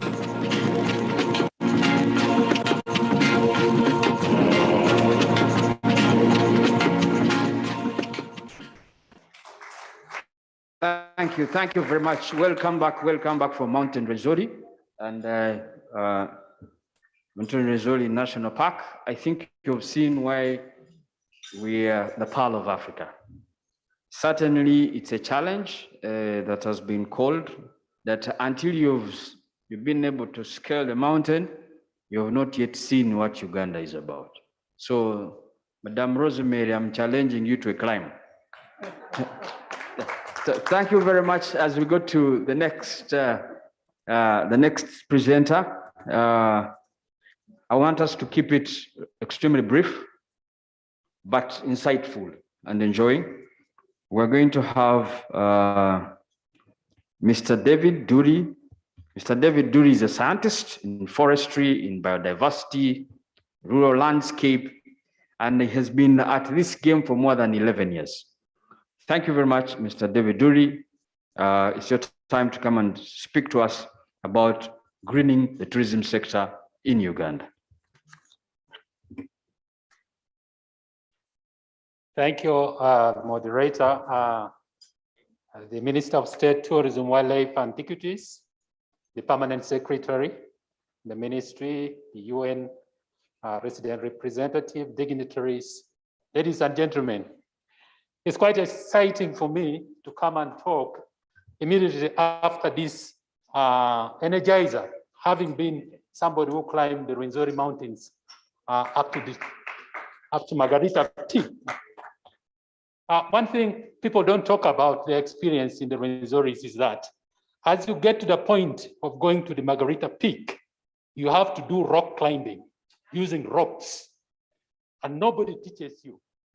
You learn it there and then, and that's when you see men and women cry in their local languages. Very interesting. So, when I'm talking about greening tourism in Uganda, I don't want you to think it is an abstract or a myth. It's a reality. It's about the resource base of tourism, how you sustain it, and how you might get the best out of it. So it's basically about maintaining the growth in tourism, balancing it with the environmental conservation and protection, ensuring social well-being of the people and the community along the value chain. along the value chain. I want to emphasize this. The value chain for tourism is quite long, and it has been emphasized here in many of these presentations, but you need equitable sharing of those values along the value chain. Practical things that relate to greening tourism. First, you have to reduce. You have to reuse. You have to recycle.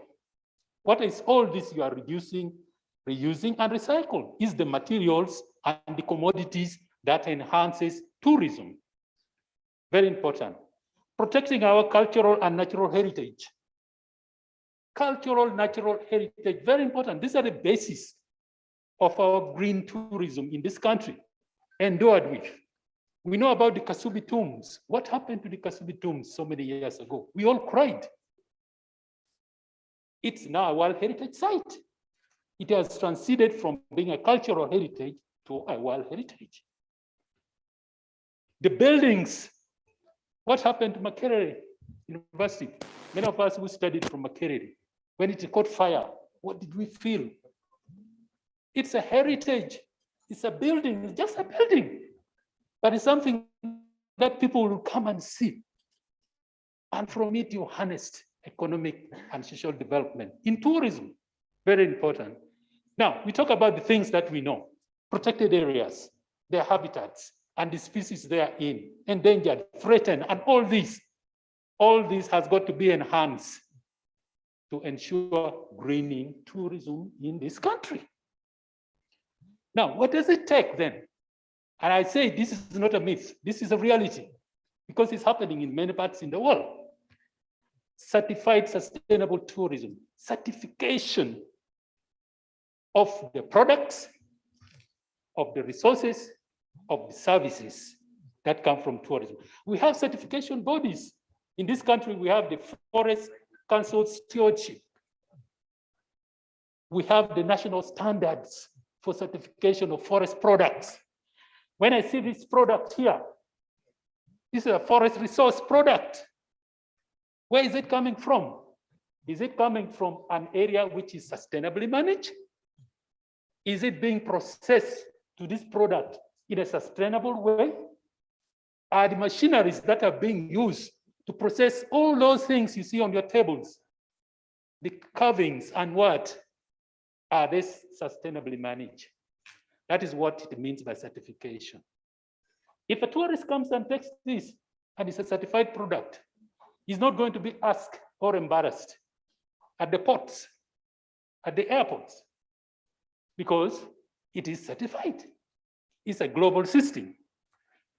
Promoting responsible and consumptive production in tourism, very important. The structures, the infrastructure must be, reducing the consumption, the water, the food. I'm giving another example, reducing the footprint, the carbon footprint. We're talking about global warming because of the carbon footprint. Tourism itself constitutes globally 8% of the global warming, global greenhouse gas emission. And yet only 17% of people who use aviation transport are tourists. So it's a high intensity carbon footprint industry. So how do we reduce on that?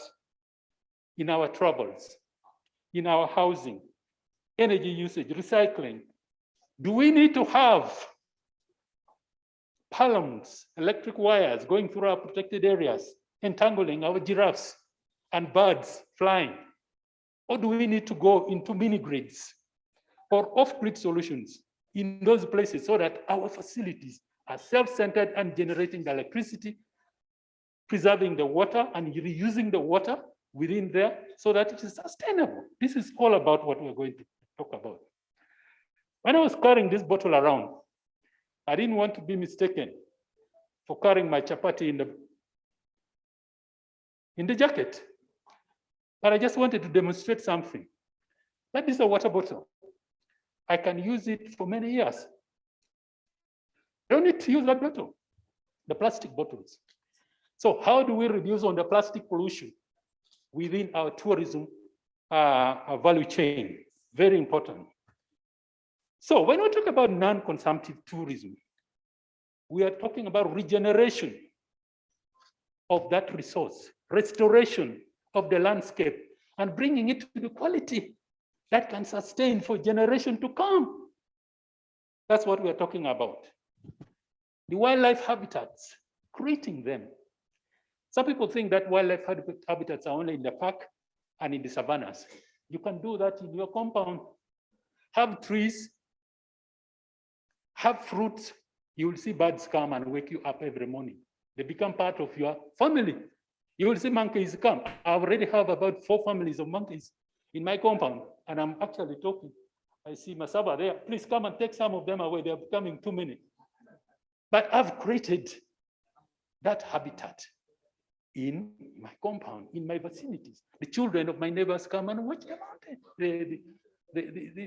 These birds and these monkeys. So non-consumptive, but it has to be regenerated and created.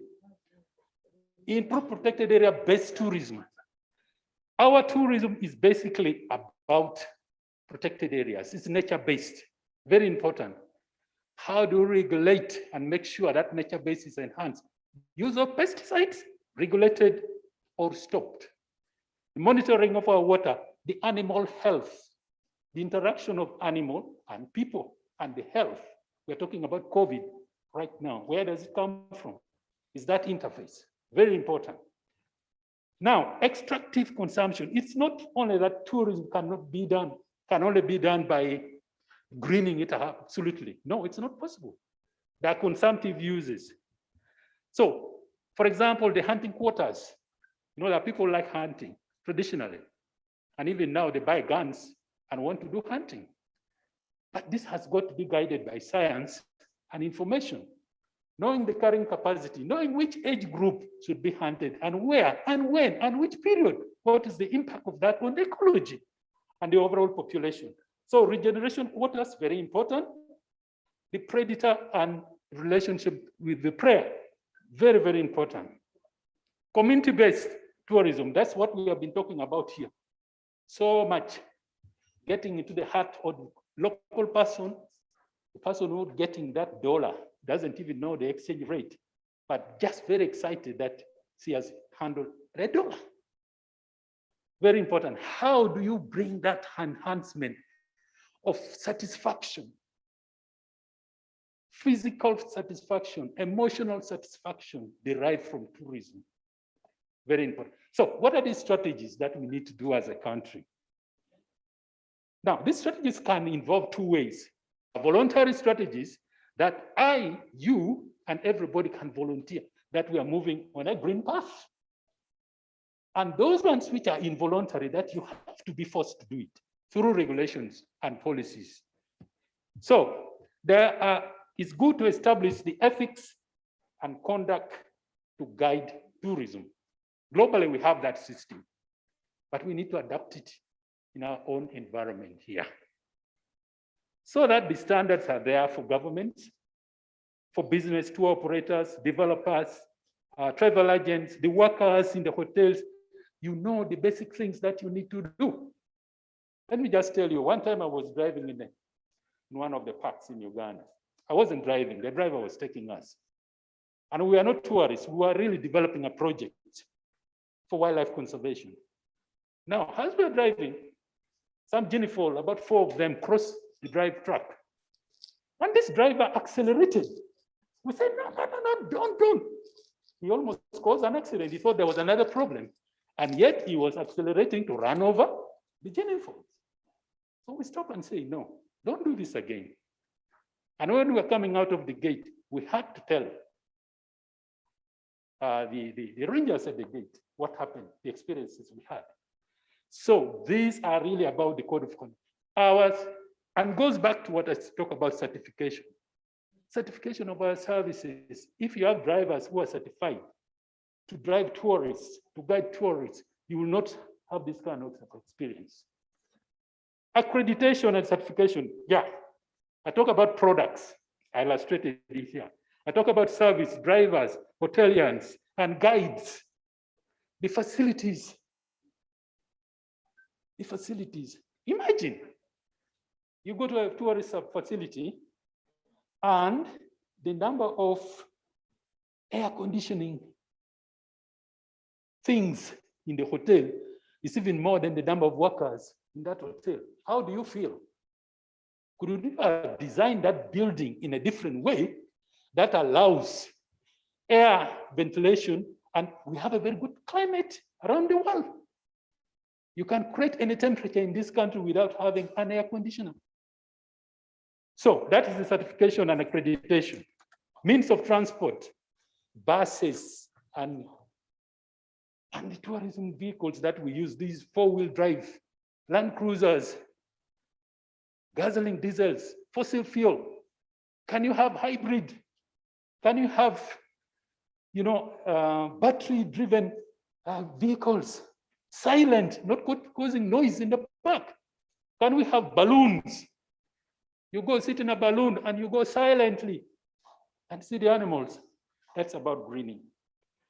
Regulatory strategies, I talk about licensing. We need to look at that. If a tourist flies from Europe to Australia, back to Europe, to Uganda, have you tracked how he has traveled and what he has caused to the world by his travel? Do you hold him accountable for that? We need to get to that level. Audits. The accountants have talked about audits here. Important, checking that we're having compliance with the standards which are set. So all these are there, but what are the opportunities that we have as a country? We talk about Rwenzori Ski Depot and so many places. We need to tap into that. You can imagine the statistic given, Rwenzori versus Kilimanjaro, it's just unbelievable. We can do more. Our nature-based tourism is the basis of our greening the tourism. 100%. From an altitude of 600 meters above sea level in the Semilikis to 5,109 on top of the Rwenzoris, you have everything that you want to see around the world here in Uganda. You have everything. You challenge me for that. You can go for it. Or equivalent, you can say we don't have sharks, we don't have what? We don't have those big water bodies, which can, but we have fish of different types. Water-based tourism. 2/3 of this country has enough water-based water bodies that can be harnessed into tourism. 2/3. And fresh water, by the way, opportunity.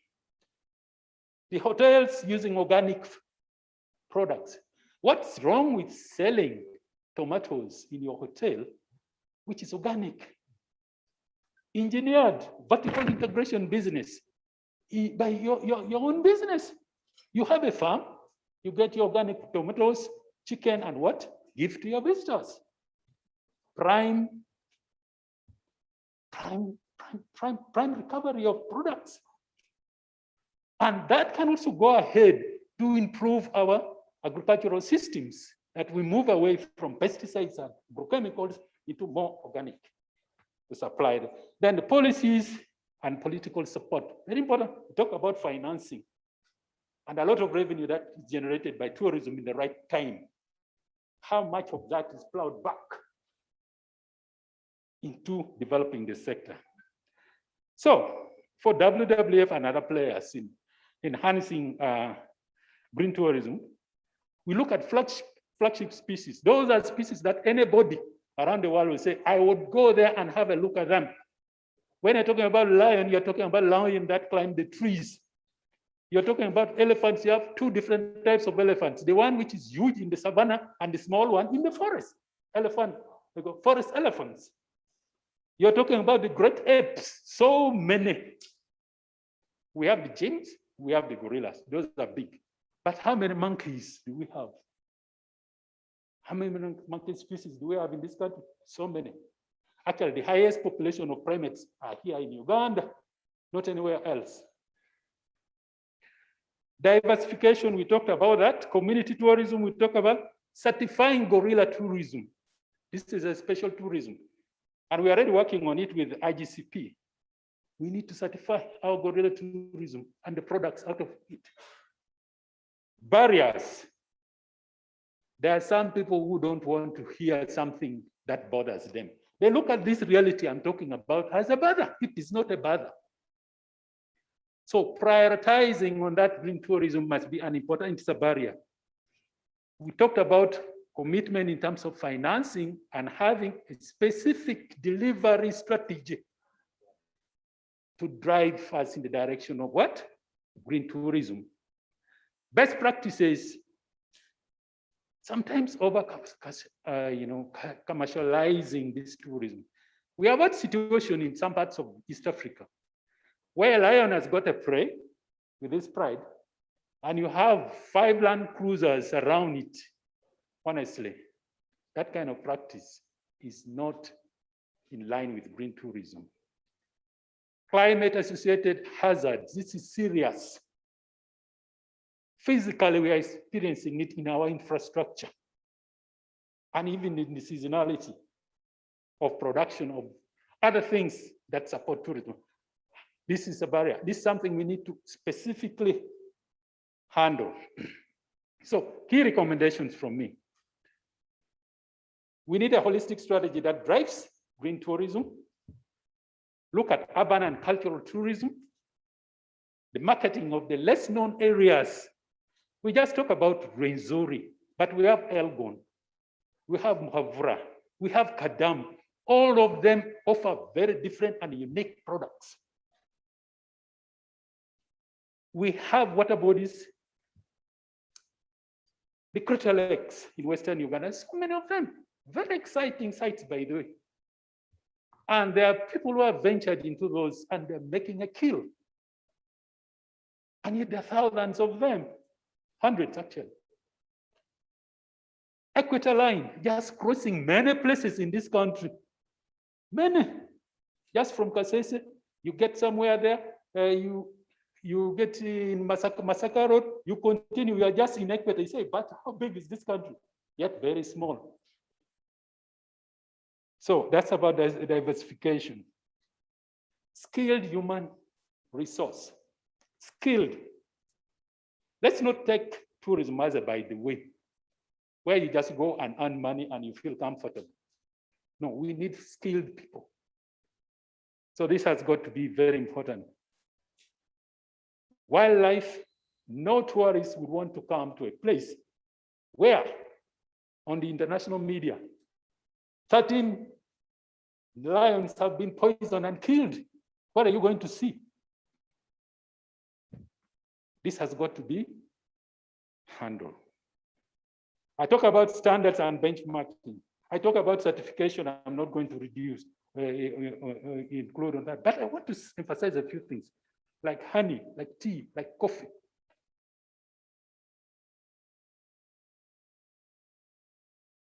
Like those are the things our visitors like. Why don't you capitalize on that, certify them? Take them even to the farms that are producing it. That's another diversification of our tourism. Marketing, green destination. Specifically, green destination. Market it.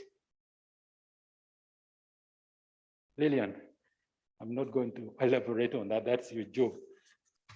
Then finally, policy regulations and interconnectivity with the different sectors. We are talking about inclusive tourism, but it has to be inclusive also in the frameworks that supports it. We have to get a listening ear to that. So things like community benefits, things like extractives of oil and gas in protected areas is something we need to talk about. Wildlife enterprises and green jobs, nature-based solutions that enhance that creativity and sustenance of tourism is what we stand for. Thank you very much for listening.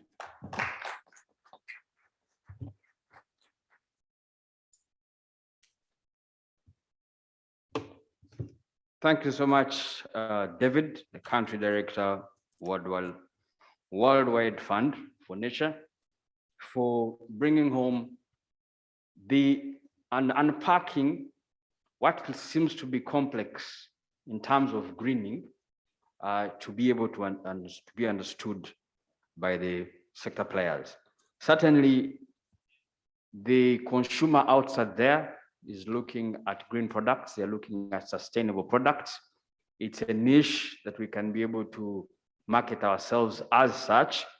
And I think the presentation has been very clear and well understood. And as members will be able to ask a few questions. Some people are asking, when are we asking questions? I'm going to give you some little bit of time to ask those questions. Thank you very much, David. I may not be able to go through the whole paper, but I would want to say that standardization, certification, and legislation or policy directions can bring us to where we want to go. That's where we can be able to start from. And before I invite Stephen, I would want to thank UNDP for the video that we watched just before David came to present. We were able to see, David says people cry. When I was looking at the movie, call it the video, I saw the CEO of Uganda Tourism Board smiling at the mountain, not crying. So is it that she climbed a different mountain from the one you're talking about? She was at peak. I saw she was only smiling at the mountain. So we need to look at the context of crying. Otherwise, I was scared to climb. Now I am motivated to climb because I saw people smiling up the mountain. Thank you very much. I want to invite Stephen. Stephen, when Stephen speaks, I don't want to speak again because he's such a great orator.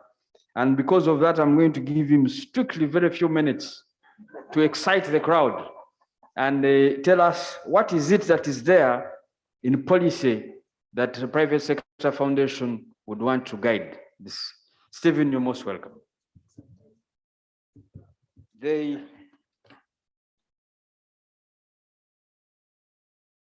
Thank you. Stephen is very strict on SOPs.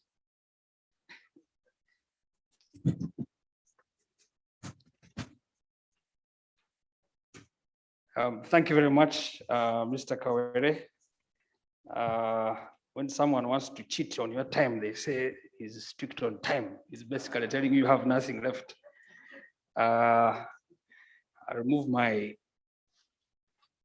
mask for a second and recognize our minister, Honorable Martin Bahinduka, Deputy Rep, Madam Gatia, my chairman,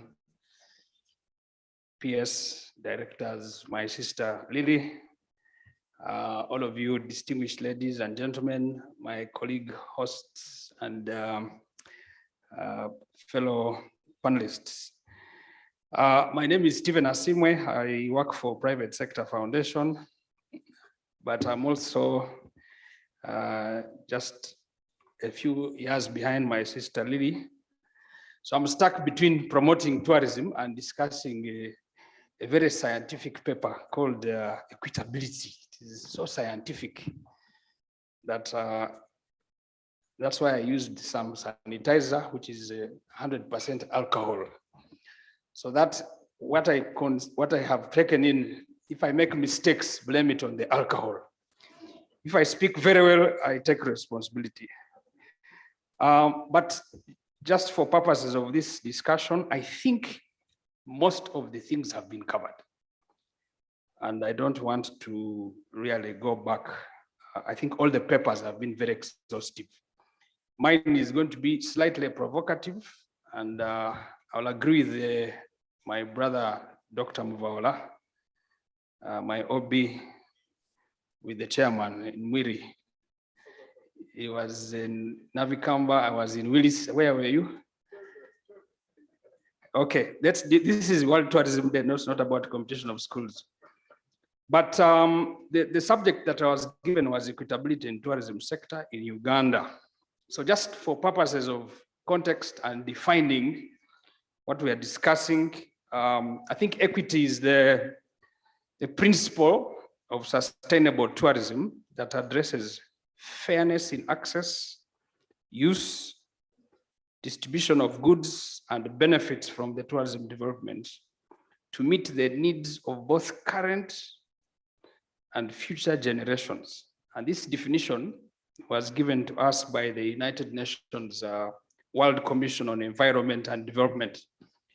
And just to put this thing in context, tourism has been growing over the years. I think we saw a huge curve after the Second World War, when people decided now to get out of what was now a growing industrial revolution. And it created a need for people to visit other countries. But along the way, I think from the United Nations side, they noticed that, yes, there was a growing economic activity, but not all of it was coming down. So they came up with this definition of trying to see the equitability or access to the money that comes from this. And so in their definition, they looked at what they called intergenerational, meaning between the equity in the development, and then they had another definition of intra, from within. They're looking at North America and Europe and us in the South, and then between countries. Now, because I don't want to go into the depths of this discussion, as I had said earlier, if we are looking at current and future generations, I want us to look at what is our population today. And I'm happy our senior colleague is here from National Planning Authority. Our population is about, what, 44 million people. I was just doing a small, quick search. In 1955, Uganda had a population of 5.8 million, thereabout, plus or minus. At independence, we had close to 7 million people. In 1980, we went up to 12 million. Right now, in 45 million people. From the little search I did, by 2030, we're going to have a population of 60 million people, thereabout, plus or minus. Now, I must warn you very early, Ugandans are very productive people.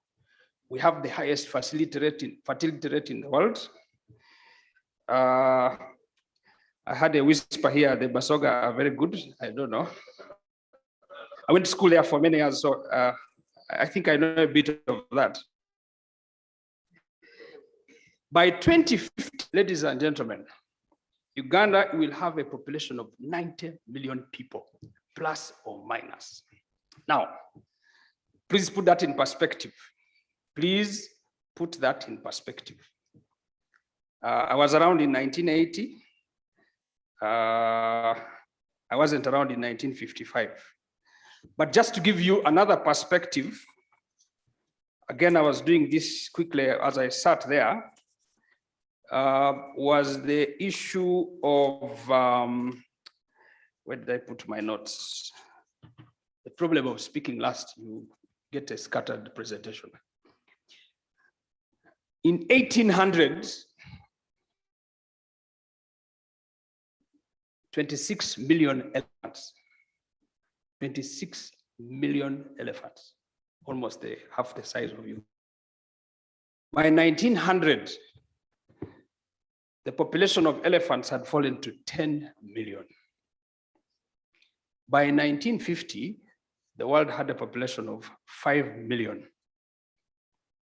And currently, I was searching Mr. Dooley's website on WWF, both Indian and African elephants. We had anywhere between 40,000 and 50,000 elephants.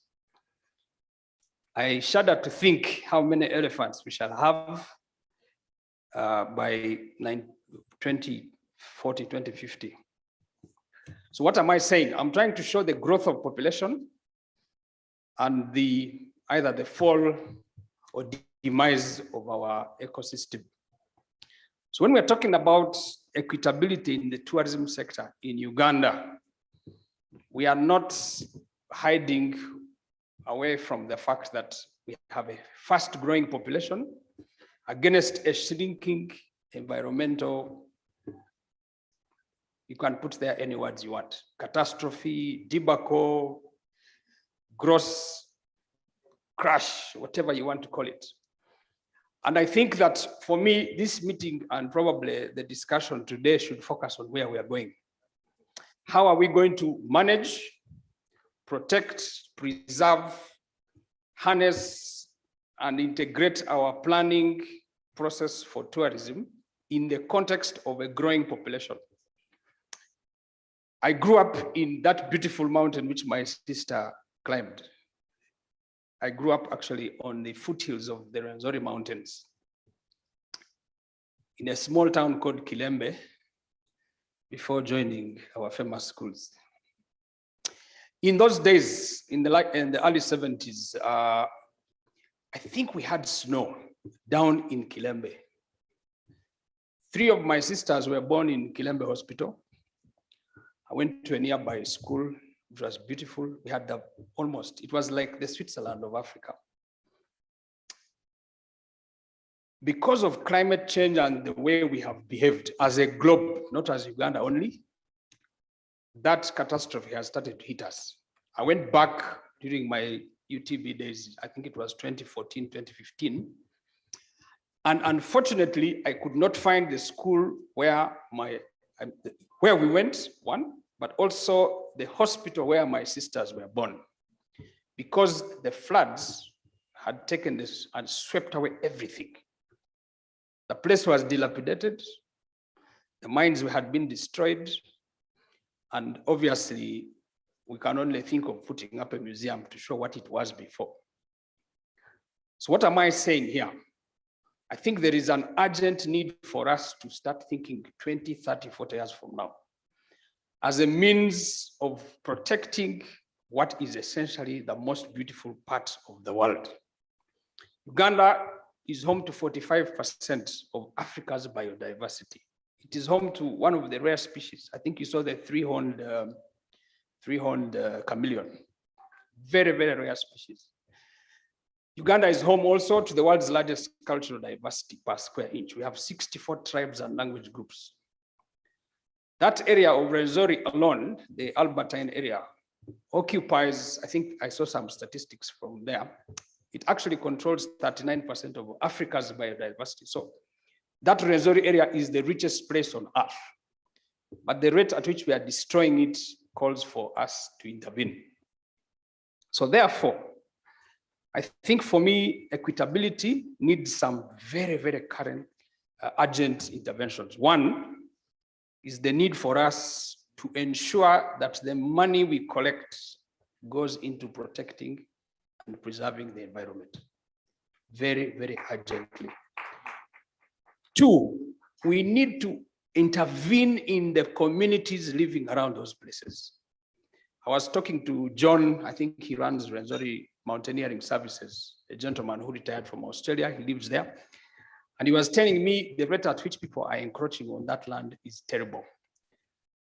I visited the Elgon area, and almost a certain proportion of the area has been encroached on by people who, by the way, are suffering from the dire straits of increased population. Now, there's an urgent need to balance the two. I understand the challenges and the pressures on the people, but then we need to manage how, really have an interesting conversation around how do we ensure that we empower the people around those places so that they do not encroach on that area. 3, the element of investment should be spread equitably. I think that there was an incident, I don't know whether it is still there, where a certain senior government official encroached on a piece of rock which was earning us some money. It had some rock painting somewhere in northeastern Uganda. That rock has capacity to earn us $1 billion because it's one of the few remaining relics of a past, which is, and the senior gentleman had deployed people to go and blast that rock so that they can fix a few roads. Are we short of rock to fix our roads that we should encroach on a piece of relic that is easily can give us all the resources that we want as a country? 4, we badly need money. We need money, Vanange. We need cash. Hotels are suffering. Restaurants are suffering. Mr. Maitum, you gave a very good presentation on accessing money to them, but companies are crashing. I'm in charge of policy and business development. The statistics we are getting are very tough. So in terms of equitability, we badly need a Marshall Plan like the Americans employed in the EU. Because unless money comes into the economy, it's going to crash. Now, for purposes of planning, and Doctor, you talked about being scientific. Let's be scientific about tourism. Tourism has the highest earning capacity of any sector in the world. It actually earns 2.5 times more than any sector. When a tourist arrives, even before he comes, they pay visa money at the airport. They are transported by a cab. They get to Sheraton, they order for a beer, they pay for lunch, they go to National Theatre, buy crafts, they use a tour vehicle. I mean, the value chain is incredible. I was in Mombasa 2 weeks ago for a conference where you participated on agribusiness. We are trying to bring, a discussion with our brothers and sisters in Kenya. I was in a hotel, which I won't mention. It has close to 500 rooms capacity. And being the inquisitive person I am, I decided to go to the manager and ask about occupancy.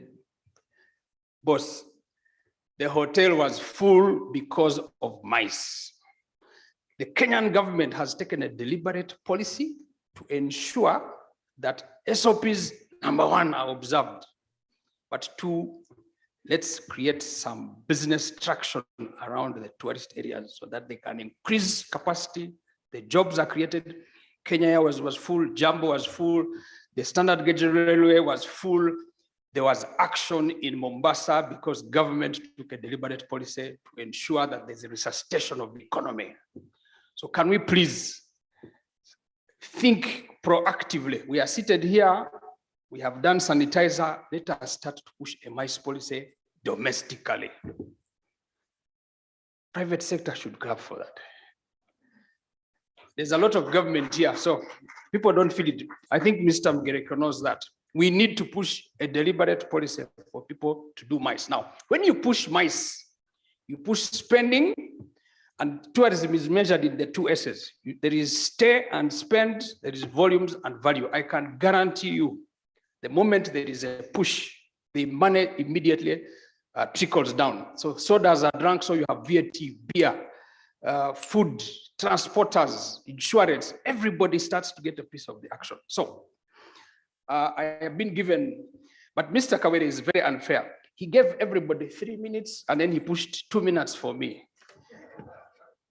Okay, so I'll just skip the other things because they've been said. So policy. Then there is the issue of the justice system. And I think we need to address the judiciary here, that there's been some very, very unfair judicial or legislative elements within the tourism sector. I think when we lost the Lions, I think it was last year, I was reading in the papers. I mean, when they caught this guy, at least from the preliminary information we received, the guys wanted the tooth of the lion. The guys wanted the tooth of the lion, and they walked away with some couple of 6 months. That is a firing squad, and I'm saying this very, with a bit of reservation. But the point is this: we measured how much Uganda earns in terms of per capita income. If you get tourism earnings divided by the number of elephants we have in the context of the people who come and actually see the elephants. Each elephant was valued at $3.5 million per capita income a year. So if I'm earning $3.5 million per elephant, does it not require that this elephant needs to be given a lead car and protected with very serious snipers? You know what I'm talking about? So we need to create a justice system that deters criminality that is going to affect our income earning in the broader spectrum of tourism. So we need to visit this. We need to visit things like encroaching on swamps, encroaching on the mountains, etc., etc., etc. I'm just going to conclude here. There is a lot. I was going to talk about children and labor. I was going to talk about the communities, women and tourism. I need to emphasize this as I close. There is an element of disability. Disability is becoming a big focus. Any country, any institution, any community that does not take care of people with challenges is going to lose out in terms of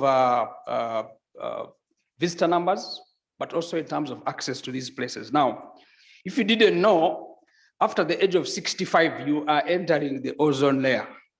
So whether you think you have not yet in that category, boss, you are coming in that direction. So start planning now, so that when you reach that age, you know, people take care of you. So that's the element. So education, impacting lives, and the other one, Dr. Mvaola, is the issue of the budget. The budget is bad.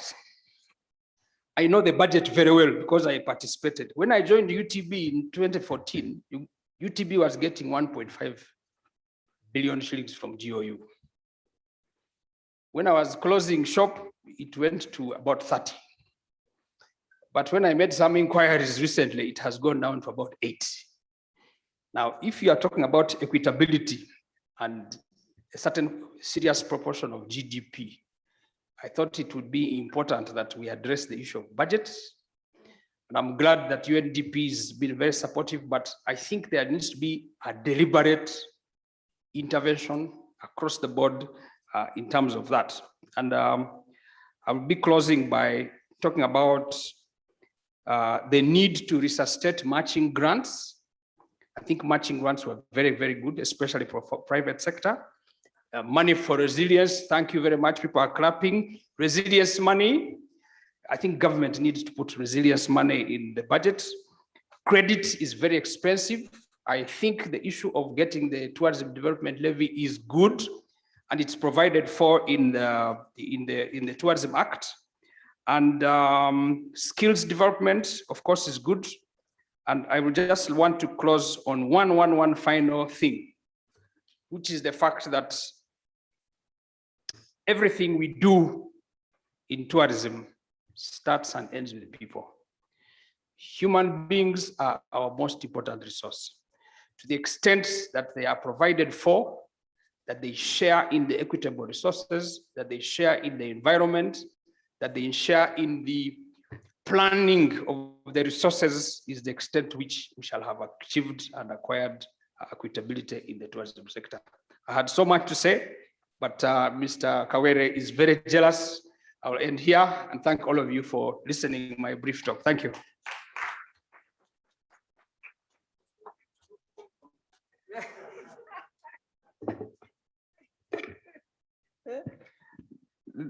The guys from Mwiri and Namasagari want to take us for a ride. Thank you very much. And interestingly, even the chairman, UTB, is from, but don't worry, Sam, we are here. Okay, thank you so much. I know I have kept you for quite long. The time is really running out. I'm very sure the coffee people took is about to, now they are extremely, they need another energize of coffee, but we're going to make it a little bit swift and fast.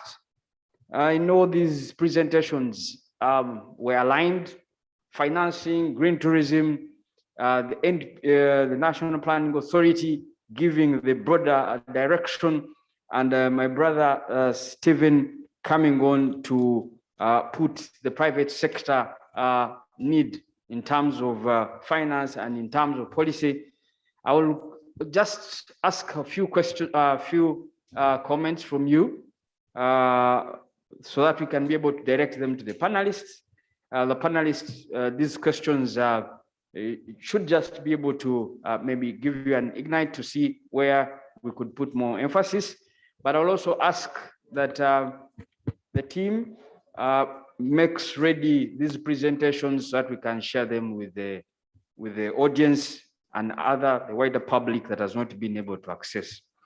I have already received in my WhatsApp a request for Dr. Mvawara's paper from the academic fraternity that would want to work with you to have it published. So that is a call that has come in through my WhatsApp. So I'm very sure it has interested, or it has caused some kind of debate and insight in their thinking. We have members who have expressed interest to make a contribution.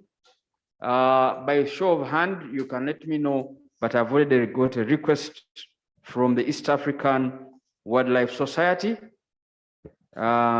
East African Wildlife Society, the representative, you could please access a microphone in the audience. Make sure it is well sanitized.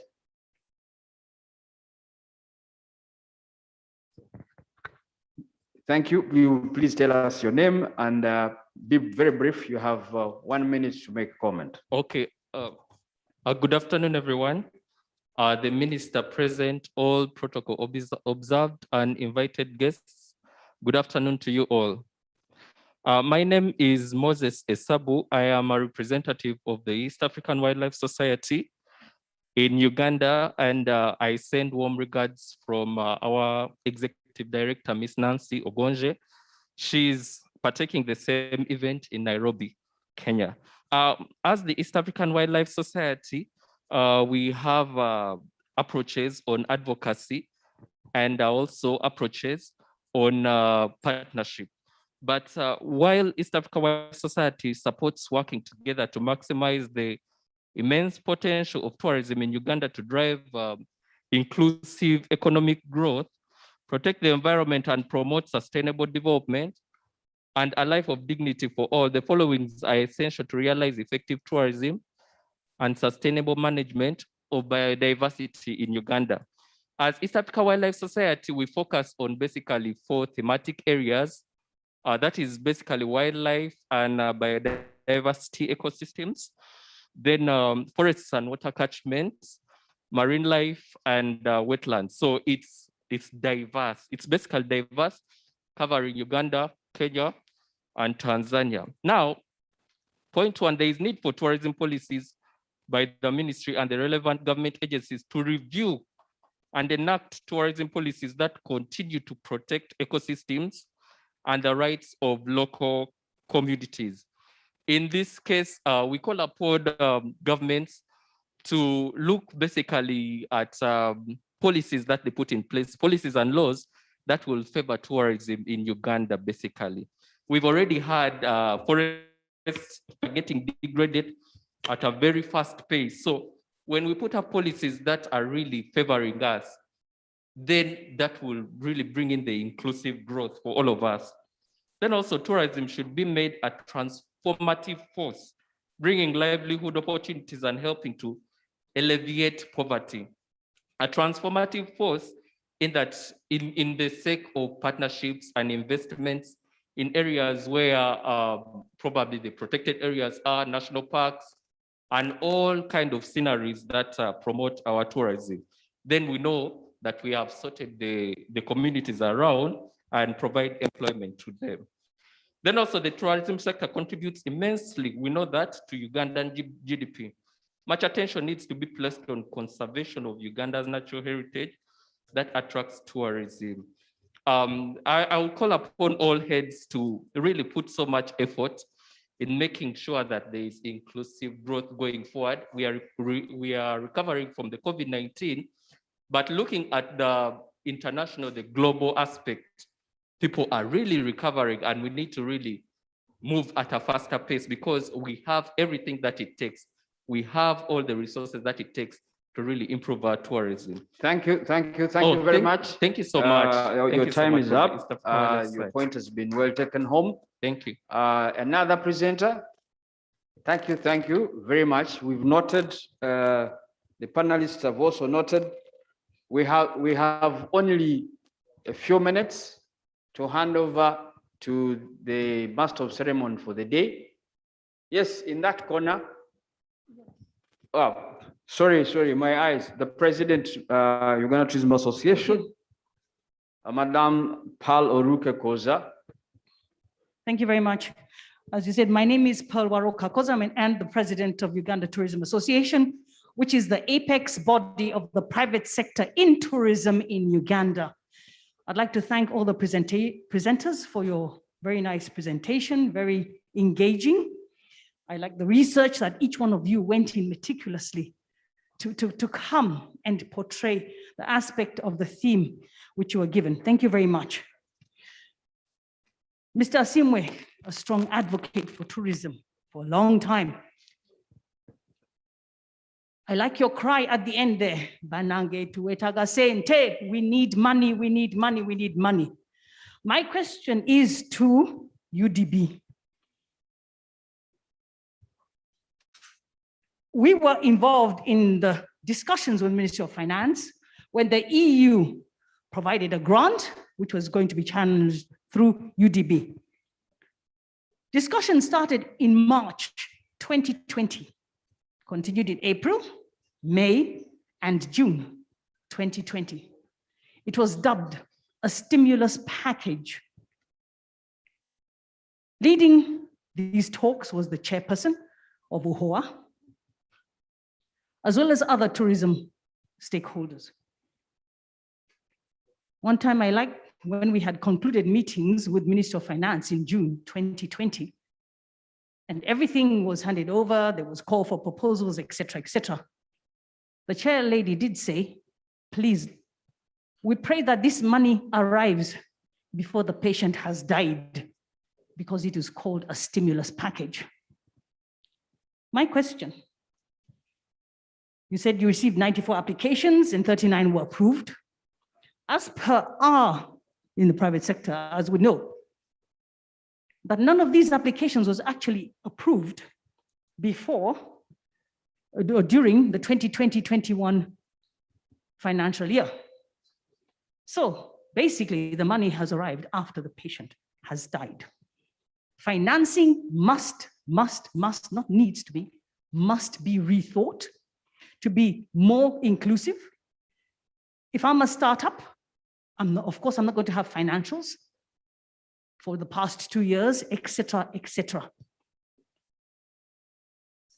Director and National Planning Authority, you did actually state that the government of Uganda has not helped the tourism sector. Fact. If we, as a private sector, are supposed to be the drivers of tourism, this is not happening in Uganda, regrettably. I'd like to take this forum to talk about our cultural and national heritage. I'd like to repeat once again, our forests are under threat. And as I like to quote Uganda Wildlife Authority's adage, conserving for generations. What will our children find? What will our children's children find when there are still murmurs about Murchison Falls being flooded? Ladies and gentlemen, we must not allow certain things to happen during our watch so that our children can find something and our children's children can find our cultural and natural heritage. I submit. Thank you very much. Thank you very much, the President, Uganda Tourism Association, my board chair. Culture financing. Some, as I said, you have there. We need a few answers. The key issue of SMEs, 80% of the tourism enterprises are SMEs. Strategy for financing is very critical. Vis-a-vis what is affordable. Is 12% affordable in our context? Is it a development finance? Those are very key questions for us to ask ourselves as we go on to create some interventions. Thank you very much, Madam Chair. Any other question before I call on the panelists? Yes. Yes. Thank you very much, Mr. Kawere Richard, for moderating. I thank the organizers of the event and the presentations that have been made. Thank you very much. My name is Florence Muhebwa from Private Sector Foundation, Uganda. I am the investment specialist, tourism and hospitality on a project called Young Africa Works, Enhancing Lead Farm Structure for Youth Employment. And indeed, inclusive growth is what we are looking at, because we are looking at growing the value chain of large farms, not only benefiting large farms, but growing the value chain such that we can improve upon work opportunities along those lines, along the entire value chain. Now, my question goes to Dr. Samuel from UDB as to whether we could access, there is accessibility of financial services to projects, extended to projects, besides individual players, individual business entities, especially for non-fundable items. You know, projects are specific, and it so happens that our project is funding more of business development services to cater for improvement of market access and growth in terms of production and productivity. However, there are other requirements that these young people could require, especially while they begin producing and actually working and starting earning. Especially the startup packs, they may need raw materials, they may need access to land, they may need access to premises, which is a non-fundable area based on the project. So my question is, can the financial services be extended to these young people beyond focusing on only individual entities, business entities? Thank you. Thank you, Florence. Thank you, Florence, for PSFU and MasterCard project. MasterCard is another development agency that is creating a lot of impact. And I think what Florence is trying to put here, how can the synergies be created with the financing institutions and the interventions they are trying to create? Is there some synergy that can be done to be able to help the youth? Thank you very much, Florence. Yes, around there. Thank you very much, Mr. Kawere. Thank you, Honorable Minister, and all these distinguished guests and dignitaries. My name is Noah Mara Nyanzi. I'm a visual arts practitioner and Vice Chair, National Arts and Cultural Crafts Association of Uganda. Based at the National Theatre, we are the pioneers of the culture, of the Arts and Crafts Village. Since we started in 1994, others have since mushroomed. We have never, ever been supported by public funds, but over 1 billion shillings has been collected from us as ground rate, but we do not benefit from, and we are the eyes and ears of culture. When it comes to borrowing and lending and stuff, we are not qualified. We're not qualified to borrow, nor are we able to lend. So when I'm listening to 12% interest being low, I collapse immediately. Because to me, even getting 3% profit is magical. So if 12% is low, we will never be able to borrow. And if 15 years is considered a long time, then we will never be in business. Let me tell you, there is no business that can grow within 1 year or 2 years and start making profit. I'm talking about real business, ethical business as demanded by your conditions.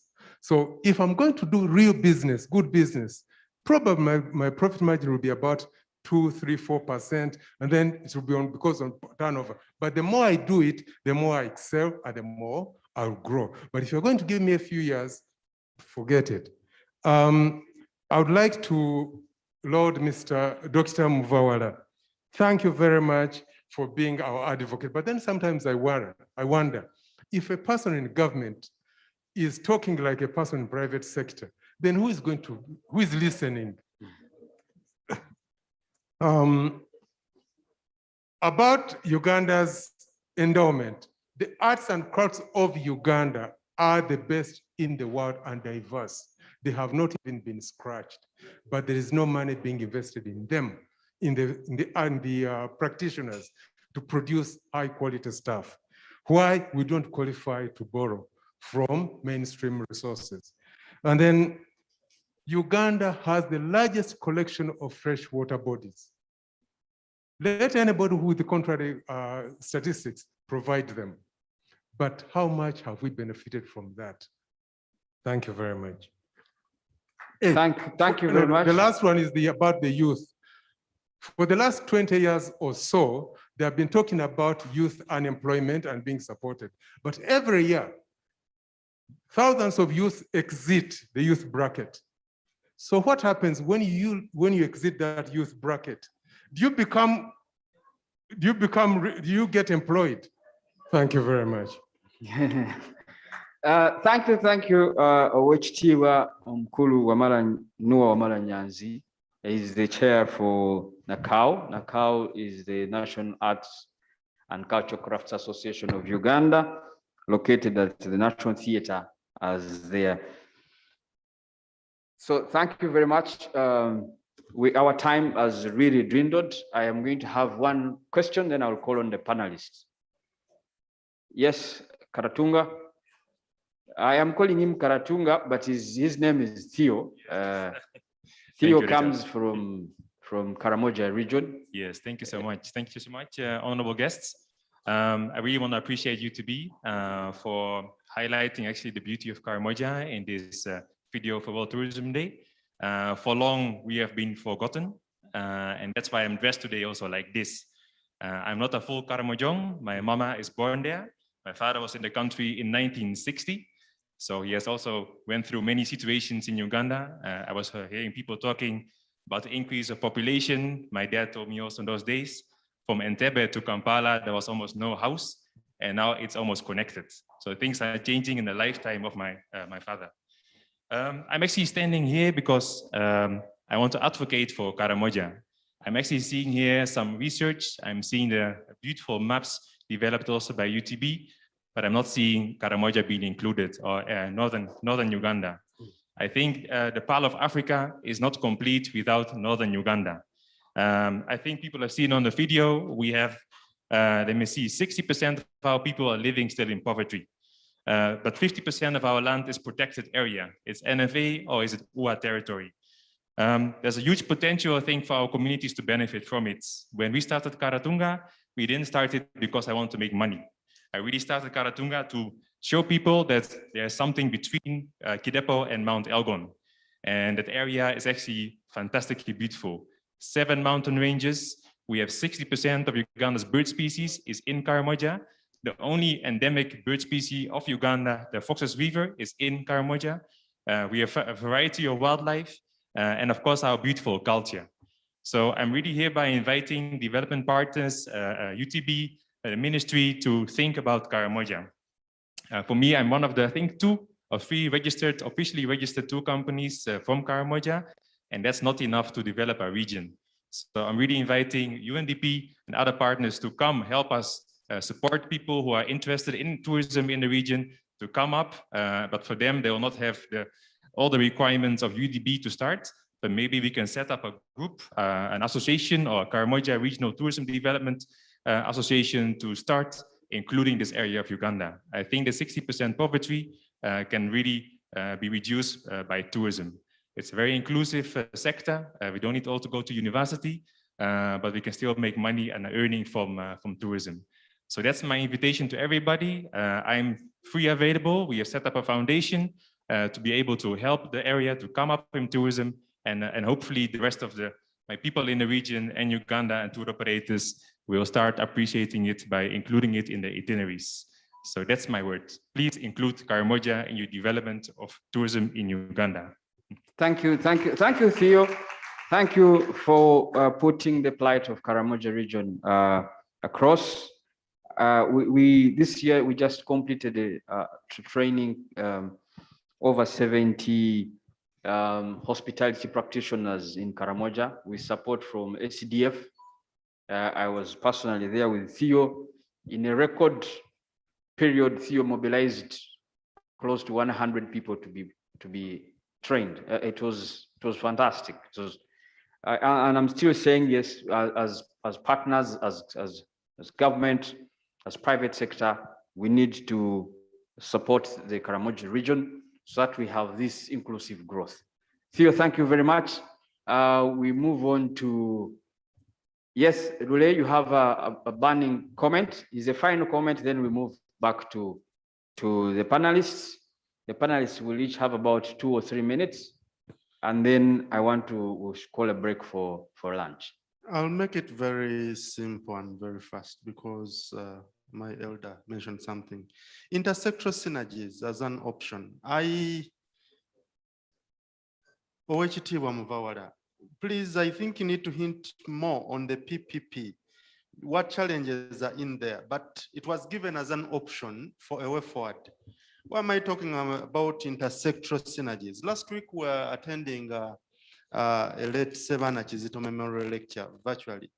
The penetration of insurance in Uganda is 0.4. The monies that have been got, I think, are mostly in the business centers. I was relating it to tourism because this is where I'm born and bred. Tourism gives us better mileage. But in terms of planning, I think we still have the same problems or the same challenges. And I think you can direct us this way better. I know your presentation is complemented by what Mr. Simo was saying. And I think we needed a bigger platform or discussion for this, including academia. I think Jim was taking some notes. We need to put this at the next level. You mentioned publication, but I think as NPA, we can look at an opportunity of making this, of breaking this down. Number 2, the gentleman from the bank, I talk on behalf of the communities sometimes, but the challenge is, the word today that is mentioned is Oluzungu Lungi. There's so much English. I know you're from Budo, you know this language. The gentleman from Karatunga just actually highlighted it.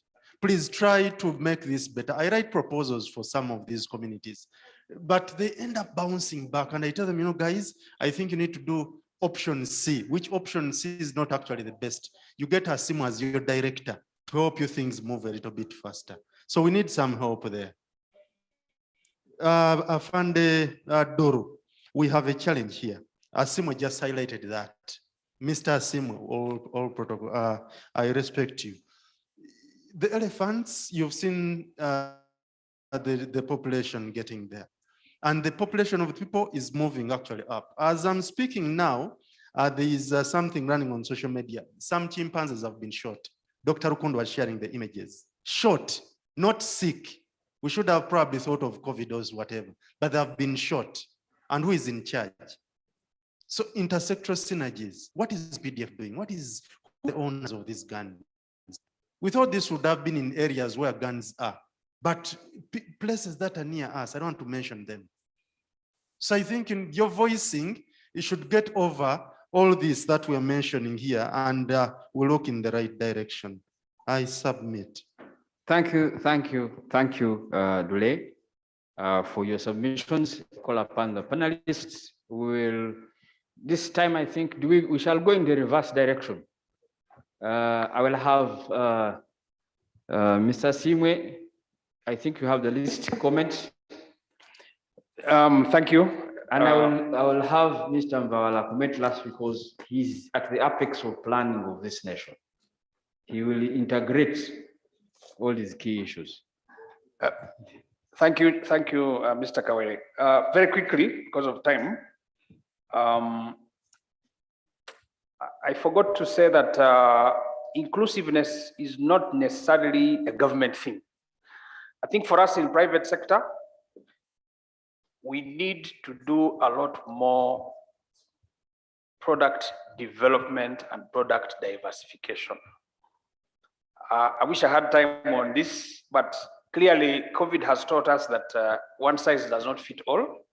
They need to be more creative and really get homegrown solution for that. And we can help on that one. Then the other issue is that in my primary days, which was in the 70s, it was mandatory for all students to at least do a trip. And I think that through UNDP, we need to revisit that element of ensuring that every child has access to some of these places. And I'll tell you why. I grew up in literally the whole of Uganda by virtue of the fact that my father had a job which basically, and we went through all these national parks. That passion for tourism was born when I was in primary school. So I can, without even reading a textbook, tell you where, what, all the 5 Ws of Uganda's tourism.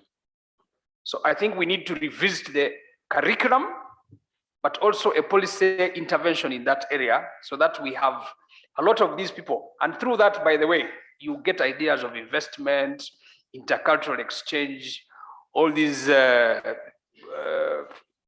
challenges of appreciating each other's culture and whatever. We have a lot of cultural issues.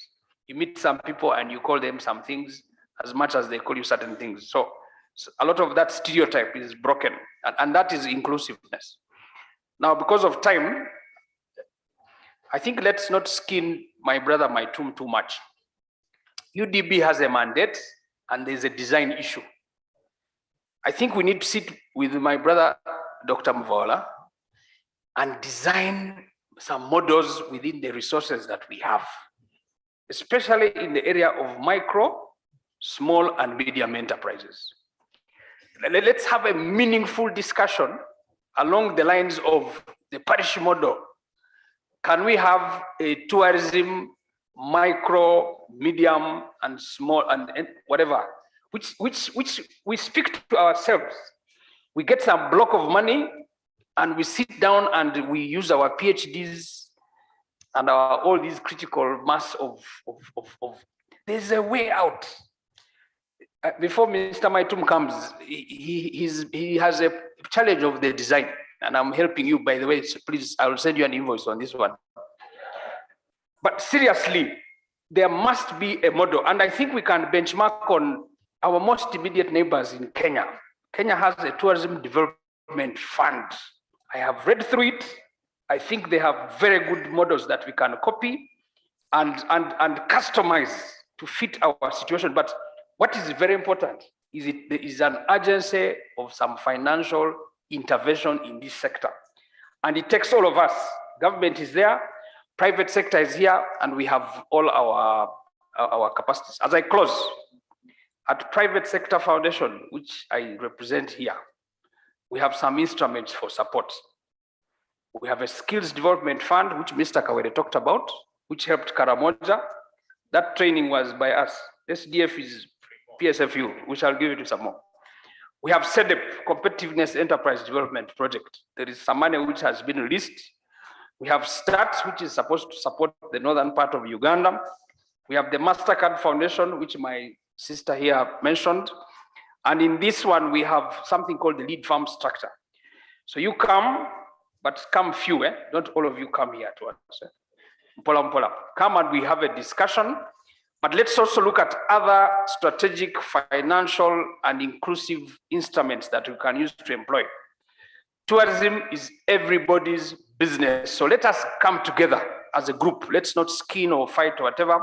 Let's come in a room. And Mr. Kawere, I would like to suggest as I close, that these papers that have been presented here, can they be some form of post-conference discussion so that we look closer? I liked the one which Doctor gave and the one of UNDP. There are very, very good projects there, which we can follow up from here going forward. Thank you very much.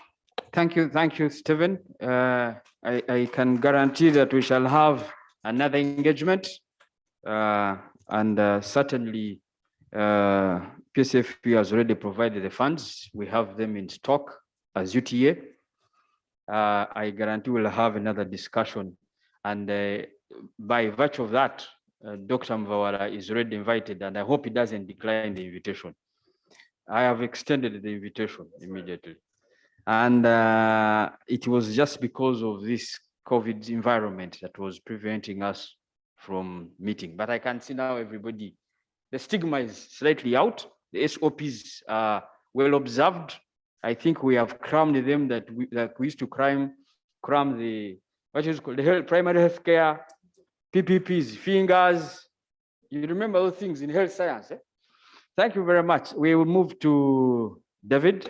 David, you have a few minutes to give us feedback. Thank you. It's very good and positive comments that has come from the floor. And normally for us in the area of environment and natural resources, we have this problem and assumption that everything is well and doing well, and it doesn't attract a lot of criticism and interest. And that can also explain, I have almost no question directed to me, and yet I was talking about greening tourism, which is something which should be of great interest and changing our tourism landscape. Now, I will start with the comment on our natural heritage. We have forests, which is dwindling by a very great percentage. We have wetlands, which have dwindled by more than 50%. We have our water quality, which has reduced significantly. We have our soils, which are no longer as productive as it used to be. This must concern us, because these are the bedrock on which what I was talking about greening tourism would depend on. So what do we need to do differently? I think we need to drive into getting citizens responsible and citizen demanding accountability from the people who represent them. This must be a very open debate. And asking for this accountability is not a crime. It's about empowering everyone to be able to present it in a way that can be appreciated and change policies. We talk about how do we really enforce policies. It's about compliance. We talk about voluntary and involuntary compliance. So the involuntary compliance must be the responsibility of all of us. Should not be left to the rangers, to be left to the forest guards, but all of us has got to be responsible and take compliance to this. So citizens demanding accountability and acting right is very important. Then the markets. I talk so much about certification of our products. Now, certification of our tourism products is taking us to another level of market, but that investment is required. That minimum investment to certify those products is required. If you go into our markets, it's full of illegal products and very cheap. So imagine you're producing your tomatoes, which is organic, and you want 5,000 per kilogram. Somebody next door is selling tomatoes at 2,000 or even less. You will not be able to compete. So there must be a deliberate market need for this kind of high value products, and that matching investment should be in there. This is not so difficult because other countries have done it. It goes with health. Why should somebody be pumping a lot of radicals in his body out of agrochemicals, pesticides, when he can actually eat very fresh organic products and translate into better health and long life? Simple information.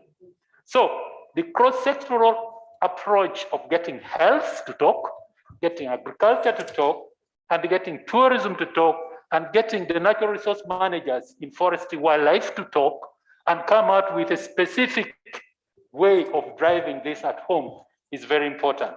Then it brings me to jobs. If we can do that, we have a very huge population of youth. who do not have jobs. But I can tell you, if we move in the direction of greening our tourism, nearly all of these youth can be absorbed in some way or form of jobs. I just gave an example of the products you have on your table. Look at the value chain of producing that small drum.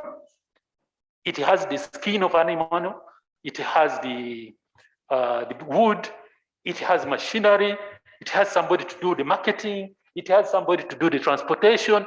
All that are jobs that can be harnessed along that line. And our youth, whether going to school or not going to school, can participate in one way or the other to get survival out of this. I think this is really quite critical. Then on the issue of why is it that there are some sectors which are not looked after? For example, the heritage site, they are generating a lot of income, but when it comes to investing in them, there's nothing. This again is a question of policy. Integrating and understanding this, not just talking. I think we have talked long enough. It is time to move away from talking to getting into action. And that action is about asking the right questions to the right people. I think we have opportunity to do that. Finally, let me talk about Karamoja. I feel a lot of pain because Karamoja has a population relative to this country, low population. The Karamojang has a culture that has coexisted with wildlife for time immemorial. It is only in Karamoja that you can go and you find wildlife outside protected areas. This is very low-hanging fruits to demonstrate and pilot greening tourism. And it has a lot to offer. It is the only unique area which is contagious with the Imatong Mountains in southern Sudan. Only. We did biodiversity inventory across this country, and we could only find restricted range species that can only be found in the Karamoja Mountains. So all these are information that are out there, but how can we harness and get the best out of it? I think we can demonstrate that greening tourism can work, and you can start with a pilot in Karamoja, where there's a lot of opportunities. Thank you, David, for your submission. Picked quickly a few things: political accountability, compliance, jobs, and the positioning of Karamoja. Critical fair comments from you. Sam, you have a cocktail of questions, but certainly having lived with you, I know you have you're very precise, I remember, and you'll be able to provide that laser slide in terms of summary to the comments. Thank you very much, Richard. Just going to quickly go over a few of the aspects. I think one was around the turnaround time for the what should have been the stimulus package for the tourism sector. Now, we recall that this was a first of its kind hybrid product, and as much as we were trying to implement it as speedily as possible, we have had a few lessons we've needed to learn on how grants can work in the loan space, our own procedures, EU procedures, marrying the two, and getting out there to speedily pass that. Unfortunately, we also had challenges with the lockdown. We had, we do not operate in isolation of other government departments that are required to enable us to deliver the outcome. And like we know, we did suffer a lot in terms of certain offices being closed, certain banks being limited in terms of the capacity that they could operate at to engage with us. But we've learned a lot from that first call, and which is why I'm saying that very soon we should have a second call for applications, taking into context some of the new developments and some of the things that we will need to now revise to make it a more efficient, a more immediate type of intervention.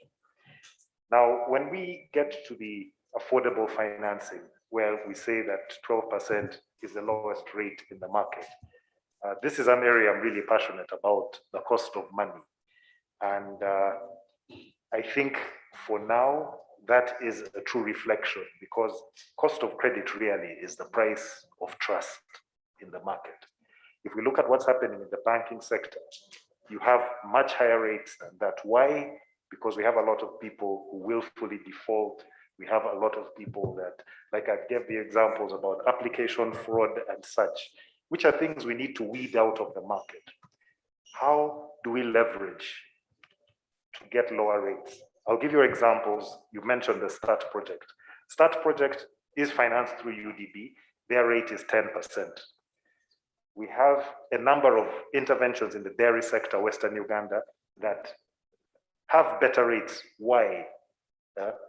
Mr. Nyanzi, this is an opportunity where we should leverage on our associations. Like you did mention, you represent a number of people.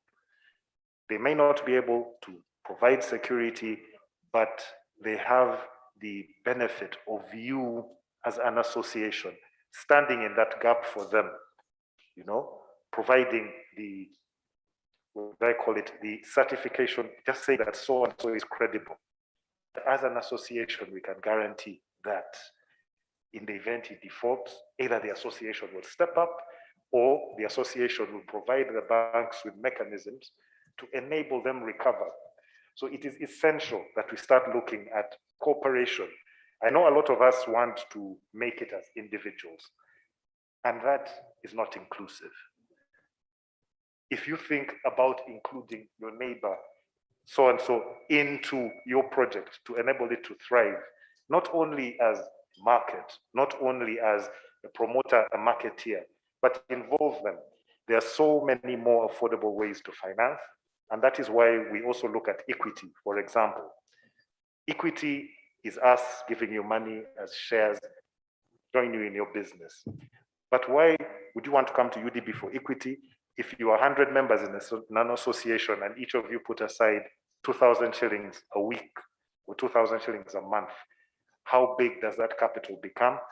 And how can you not leverage off that expertise, off that asset to fund alternative funding, free money almost? Yeah. So let's not limit financing to coming to the bank. There are so many other options. And as we do this, we start to develop trust. As we develop trust, we start to save. As we save, we can eventually get to that point where we force commercial banks and reduce the cost of lending, the cost of borrowing, because we have built up cash resources in savings. We have built up trust in terms of the fact that we can credibly recommend, we can credibly follow up, and we can ensure that we are our brother's keeper in terms of paying debts or providing alternative cheaper capital to their projects.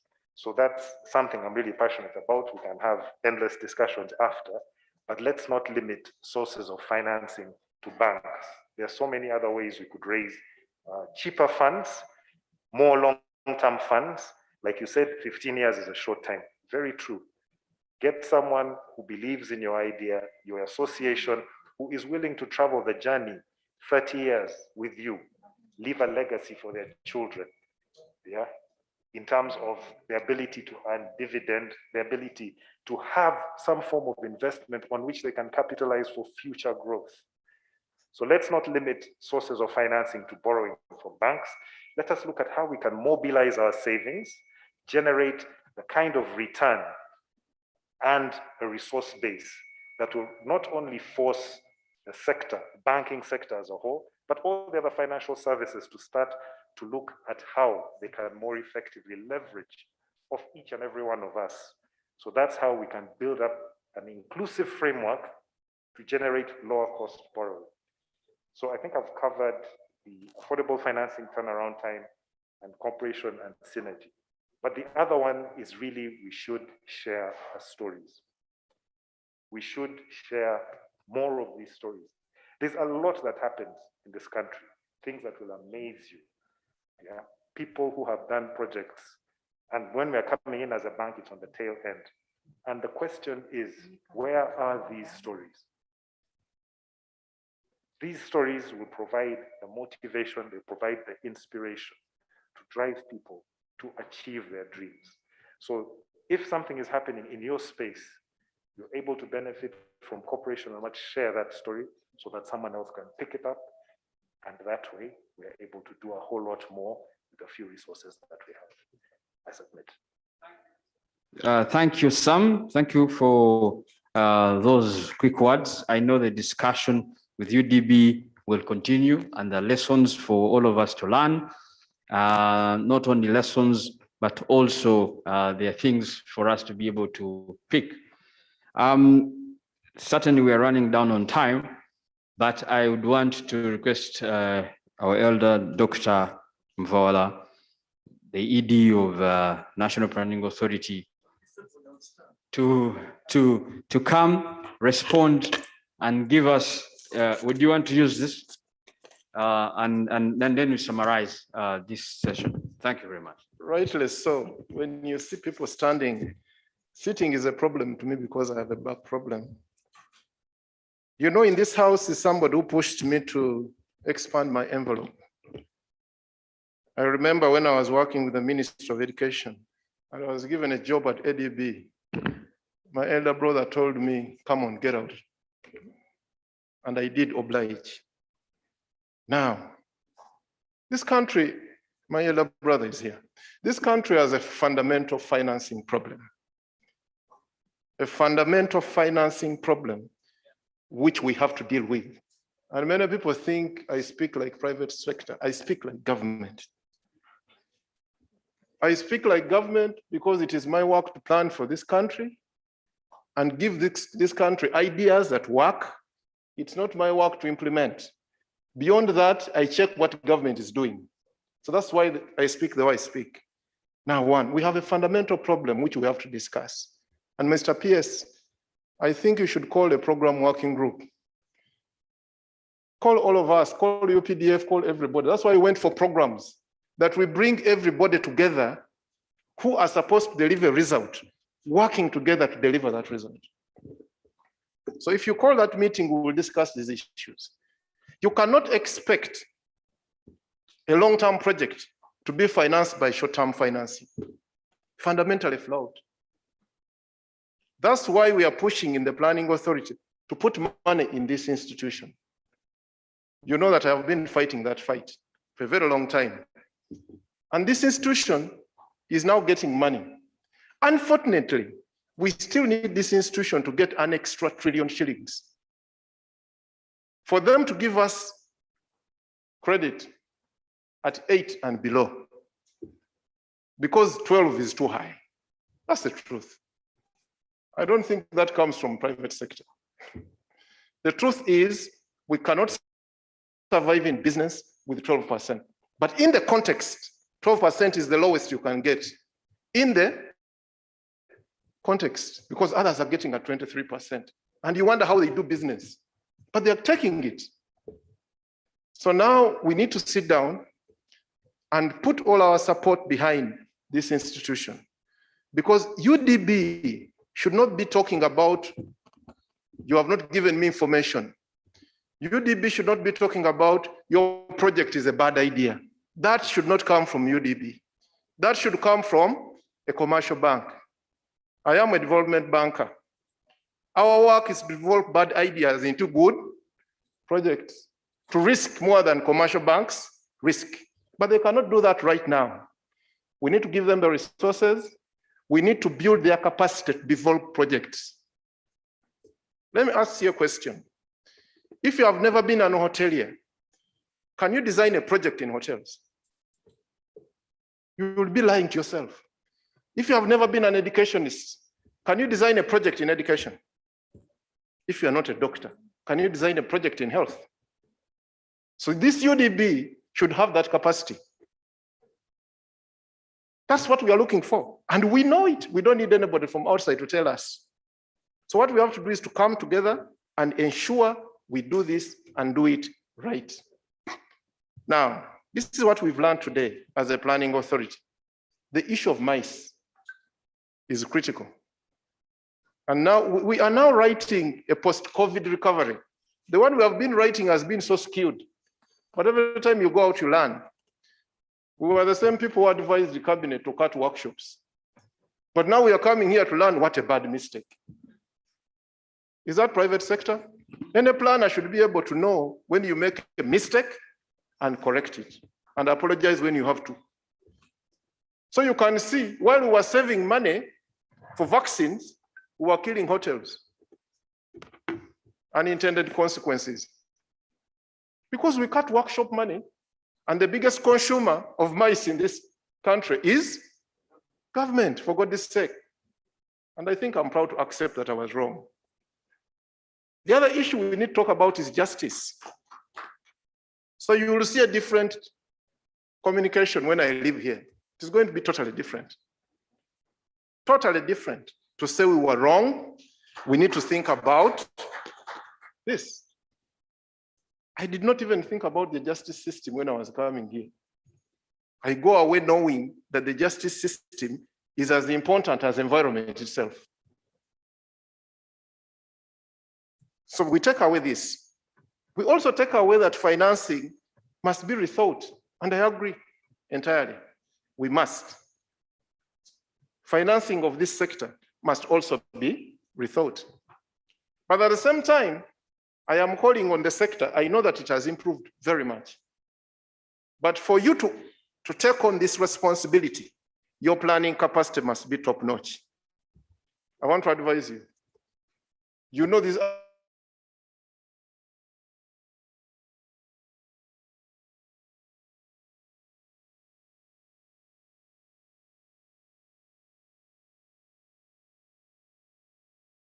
preserving culture and national heritage. You know that I'm also a traditional the world. Culture is now attracting more resources than animals. It is a fact.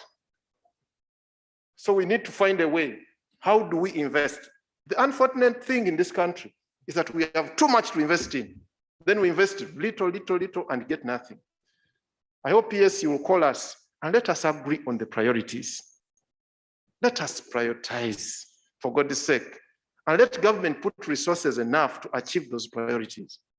We are not helping my sister at all. We are telling her to market things that are incomplete, for God's sake. They're incomplete. We are doing too many things. Today you are doing Kabulu, the other day you are doing Erigon, the other day you are doing. Why don't we simply do Renzori and finish Renzori and market Renzori? Why don't we do the Nile? We are looking at the Nile and everybody, the land there is full of titles. It is going. We fight every day, my brother here, we fight people there. You are losing all the land. By the time you come, you're going to have to pay too much money. And then you will tell us you want to develop the side of Uganda. For God's sake, the definition of the Nile, the entire Nile is in Busoga. Yes, Busoga ends at the western bank of the Nile. So you'll have a fight with us when you come for taking too long. So 80% of tourism is SMEs.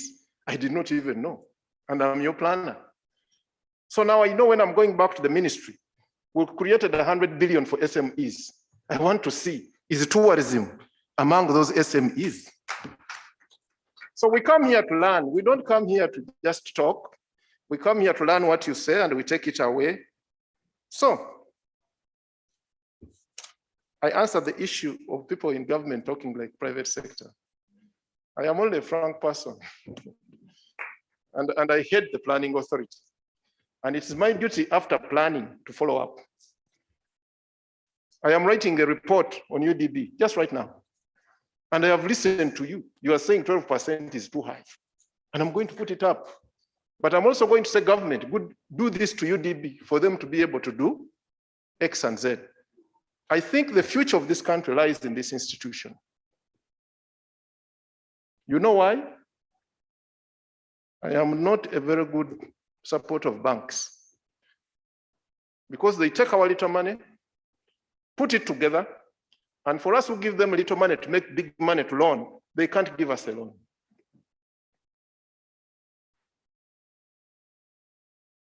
So this institution here should be held on higher standard of accountability because its role is a development outcome role. It is not a profit role. So I assess them against that, and listening to you now, I am even going to assess them harder on tourism. because I'm a better person right now. I want to thank you a lot. The issue of PPPs. Why did I comment on PPPs? I have reviewed 2 PPPs. One of the worst PPPs is Kalangala Infrastructure Plan. We entered it, but the amount of money we pay can buy us 4 ferries every year. You know why we entered that mistake? PPPs are about identifying risk and passing on risk to the other party. That is how PPPs are, fundamentally. Now, if you are government and you're unprepared, and you're sitting on the same table with the PPP expert, earning $30,000, very clear all the time, the risks are going to end up with who? I looked at the one of Renzori, PPP, and you recall I advised the PS, don't take it on. And I want to thank the PS. Those guys were just passing the entire risk to us. We were giving them money to invest, they were not giving us anything. So in my view right now, as a sector that has to use PPP, we must invest in this sector to have the capacity, because structuring PPP is a function of the ministry. Okay? So our intervention should be in creating capacity in the planning and technical departments of this ministry to ensure that they can identify the ghosts in PPP. Otherwise, the contingent liabilities can become a problem. I love PPPs. They work when you're sharp. But should you slip for a second, you're in trouble. So I hope we'll have an opportunity to discuss. And I will also look at the Kenya Tourism Fund. I'm not a very big fan of funds, because in Uganda, we have created funds that are empty. Maintenance fund, it is nothing. Whatever fund, there is nothing. So it looks like funds are not the solution to this in this country. We may find another word. But I totally agree. The difference between Kenya and Uganda is the training levy for tourism. I hope you all know. The difference between skills in Kenya and skills in Uganda is the training levy. Every time you sleep in a hotel in Kenya, look at your receipt. Have you noticed?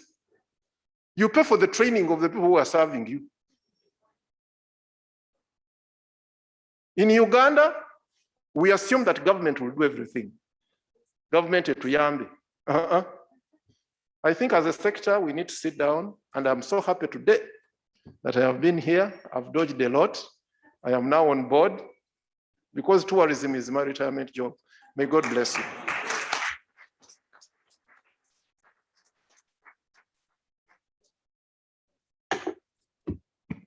Thank you, Doctor. And I think it was just wise to have you speak last to the panel.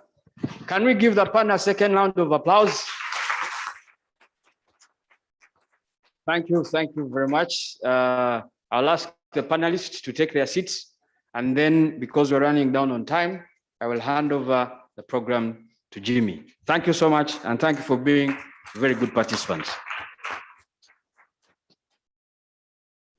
Mr. Kawere has really done a very, very tremendous job. He deserves a round of applause. And to you, our panelists, thank you so much for pouring that wealth of knowledge to us. And we believe this has really changed many of our minds.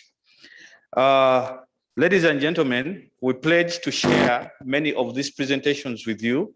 Luckily, you've left us with your emails. So we have our team, the Secretariat, they will make sure that you get all these presentations on your various emails. Honorable Minister and distinguished guests, allow me to accord just a few minutes to our CEO, Uganda Tourism Board, to relay UTB, this is our marketing promotion and marketing arm, to relay some kind of very good information, important information to us before we get down to our last item on the program. Allow me, ladies and gentlemen, to welcome Dr. Lily Ajarova to give us some remarks. Thank you.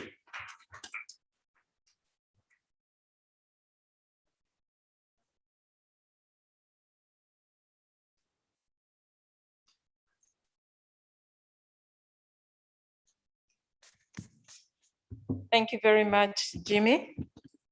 Honorable Minister, the UNDP resident rep, the PS, the different officials from the Ministry of Tourism, Wildlife and Antiquities, the heads of government agencies, the private sector leaders and players that we have with us today, distinguished guests, ladies and gentlemen, Honorable Minister, I would like to start by saying thank you very much for your leadership at the Ministry of Tourism that enables us to do what we do. I want to thank my chairman of the board, Honorable Migereko, who is our mentor. Honorable, thank you very much for taking time to be here with us as well. Honorable Minister, mine is a very quick one. So much has been said. I don't want to add or subtract anything from what has already been discussed, but it's really just to inform all of us on what is going on at Uganda Tourism Board in relation to the role we are playing in tourism for inclusive growth. And this is more of what is going on right now, just to inform the sector players and encourage them to be part of all this. One, in marketing, as part of the World Tourism Day celebration, there has been the e-quiz that has been going on. For those who have been following online on our different digital platform, we are asking questions for you to give us answers to on different tourism products and so on. That is going on. We have done 2 weeks, we have 1 week left. And there are lots of prizes to be won. So just to remind you, the quiz is still going on for the World Tourism Day, and we are on the last week of that. So for those who haven't taken part, be informed to join in. Honorable Minister, we also have a number of activities going on just to encourage the tourism sector players to be part of this. We have organized as the ministry together with us, Uganda Tourism Board. We are going to be participating at the Dubai Expo 2020. And we have at Uganda Tourism Board we have organized a number of meetings for the travel trade partners. So it's not just about the big expo going on. Otherwise, we'll not get value for it, because it is more than tourism. There's trade, there's investment, ICT, and all that. So we have been very tactical and strategic in what we are going to achieve at Dubai Expo 2020. We have investment meetings. We have confirmation of 15 OHOA members, Uganda Hotel Owners Association, that have confirmed with us who are participating. They will be meeting some of the counterparts in Dubai to talk about acquisition of hotel equipments, training, building capacity, exchange programs. So that is for HOHOA, but for the tour operators and travel agents, we also have very specific meetings that we have organized and key partners that will be meeting in Dubai. And we have also organized a road show. There will be one road show for the travel trade partners in Dubai, but also we have one in Abu Dhabi. So the road shows will be on 10th and 11th. The 10th will be in Dubai and the 11th will be in Abu Dhabi. So it's a great opportunity for the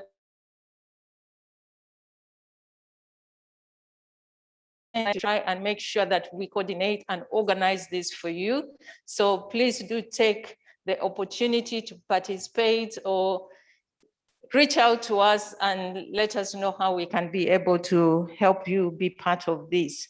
We also have Magical Kenya. Magical Kenya is happening in October. You know that.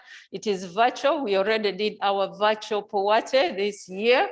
And we took the lead in East Africa. The Pearl of Africa Tourism Expo was the first expo to go virtual within the region this year. So do participate in the Magical Kenya as well, because the region is our biggest market. as a destination for now. So please do participate. It helps in building your capacity as well in terms of adapting to the new ways, especially with the technological usage right now. So I encourage the private sector, please, we have passed on the information, do register with us, do register directly with Magical Kenya and be part of it. And on this note as well, at Uganda Tourism Board, we have already started planning for Powate 2022. Powate 2022 will happen in February. We are going back to our old schedule. This year, because of the lockdown, we had to push it to April. So please be involved. I'm informing you in time for you to provide your input into the preparation so that we have the best, that we can offer to you and to the industry at large. We also have the East African Tourism Expo. It is the first East African Tourism Expo happening in Arusha in October as well. So again, if you don't have the information, you can get this information on Visit Uganda websites, on UTB website, and the social media platform. But should you want one-on-one discussion, we are happy to give you the time. Honorable ministers, ladies and gentlemen, I also would want to inform you all that digital marketing is the way to go. As everything is going virtual, we have just launched a campaign called SEMA, S-E-M-A campaign. SEMA is a Uganda Tourism Board guide. So he's an interesting character. He's going to be giving a lot of information in terms of how a traveler should be smart and travel safely in regards to the provisions that we have within Destination Uganda. So that is for your information. And then we are also organizing to launch the Uganda Convention Bureau. In a few months, we should be able, we have been talking a lot about mice. We do have a unit within the Department of Uganda Tourism Board with the support from the ministry that we have been working on this, and would officially want to launch the Uganda Convention Bureau so that everybody is well informed and you are able to get the right services that you need through the Bureau. Uganda Tourism Board, at Uganda Tourism Board, we are also working on the branding. Dr. Joseph Muvawala, we need to talk. We have come a long way in developing the brand, and I heard you where you are saying we can't, we should leave our brand essence of the Pearl of Africa. We'll have a talk on that, but what we have agreed on, we are going to go with the brand essence of Uganda, the Pearl of Africa. We have gone a long way. We have consulted across the different sectors in the country, public sector, private sector, and we have been able to also get input from His Excellency, the President of this nation. He has given us his input. So in the next few weeks, we should be able to unveil this, and more buy-in meetings are going on at this point as well. We do definitely have a meeting for the CEOs, EDs of the government agencies. So Joseph, we haven't reached out to you, but we'll have a very interesting discussion on that. But maybe just to help us understand just one key aspect of the brand, in that the Pearl of Africa brand essence is going to stay with us. That has been agreed on. And what we are trying to do is to bring this to life. What does the Pearl of Uganda, the Pearl of Africa actually means? We are going to give it a feel, a look, so that we are able to really understand it. It's not just that statement that Sir Churchill Winston made. There's more to it, and that's what we are unpacking. And when we launch the brand ID, we should be able to get everyone to understand this. We had to break it down. What does the pearl mean? The pearl is a precious, rare, beautiful, gem. But when we talk of Uganda being the pearl, what does that mean?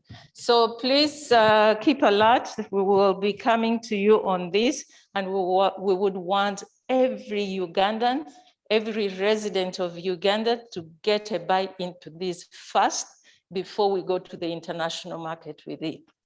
And lastly, also just to remind all of us, the players in the sector, that UTB is the regulator as well.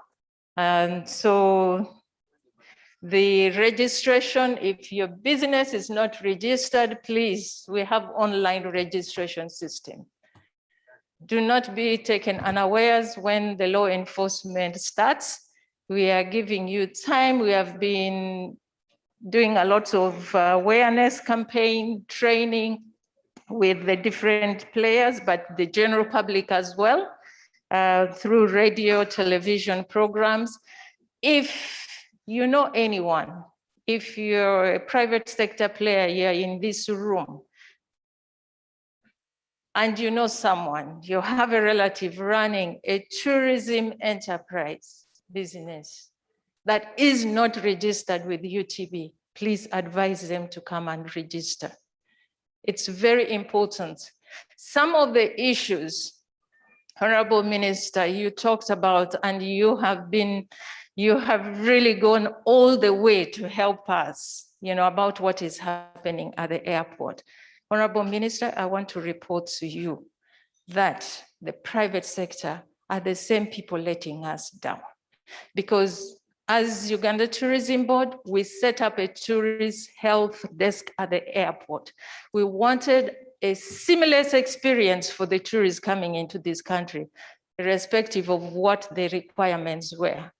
That desk for any tour operator who is registered with us have had no problem, and their tourists have had no problem. They have only had praises of how the Entebbe airport system is seamless and takes them very short time. Who are the ones complaining? The ones who are not registered with us because they don't pass through our desk. So, distinguished ladies and gentlemen, let's cooperate, let's work together. Because if we are not going to work together, and some of us will want to do the business in unprofessional way, then we are not going to grow. We'll move steps ahead and go back. Yeah, I had one case I took up with when I was informed about it, because I picked it up from a WhatsApp group on Saturday. One of the guides who is not registered, the company is not registered, and because they didn't pass through our desk, the tourists had to spend 4 hours at the testing center. What an experience for a high-end tourist coming into this country for the first time. So much business lost through just that one group. Why? They have already had a very bad experience. How are they going to recommend Uganda?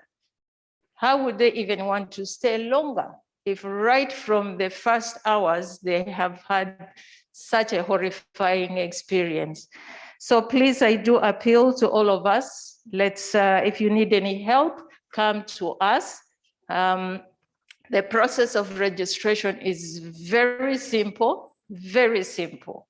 Yeah, and for now, we have been very flexible because of the COVID situation, that we are not being very tough with the inspection and licensing. So long as you are registered, we will move together at the required pace before you can get the license based on the minimum required standards. Your Excellency, your Honorable Minister and distinguished ladies and gentlemen, finally, I just want to say that we have at Uganda Tourism Board, we have profiled the equator We have profiled Lake Victoria and River Nile. There is a lot of investment opportunity. We have identified where money can be, where the investment can happen. So if you are interested in these projects, please do reach out to us and we will be able to point you in the right direction. Yes, just to say once again to each and every one of us and everyone out there watching, please, let's continue to keep safe. Let's wear our mask. Let's keep the social distance so that we can get back to full business and keep traveling and keep changing lives. Happy World Tourism Day to all of you.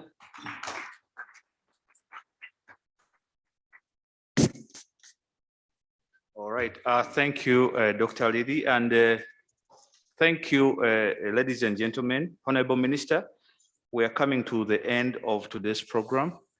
Allow me, Honorable Minister and distinguished guests, to invite Madame Rosemary Kovtaji, the Commissioner of Tourism Development, to lead us into the launch of the Services Directory and Tour Maps. Madam Commissioner, you can take the podium. Thank you.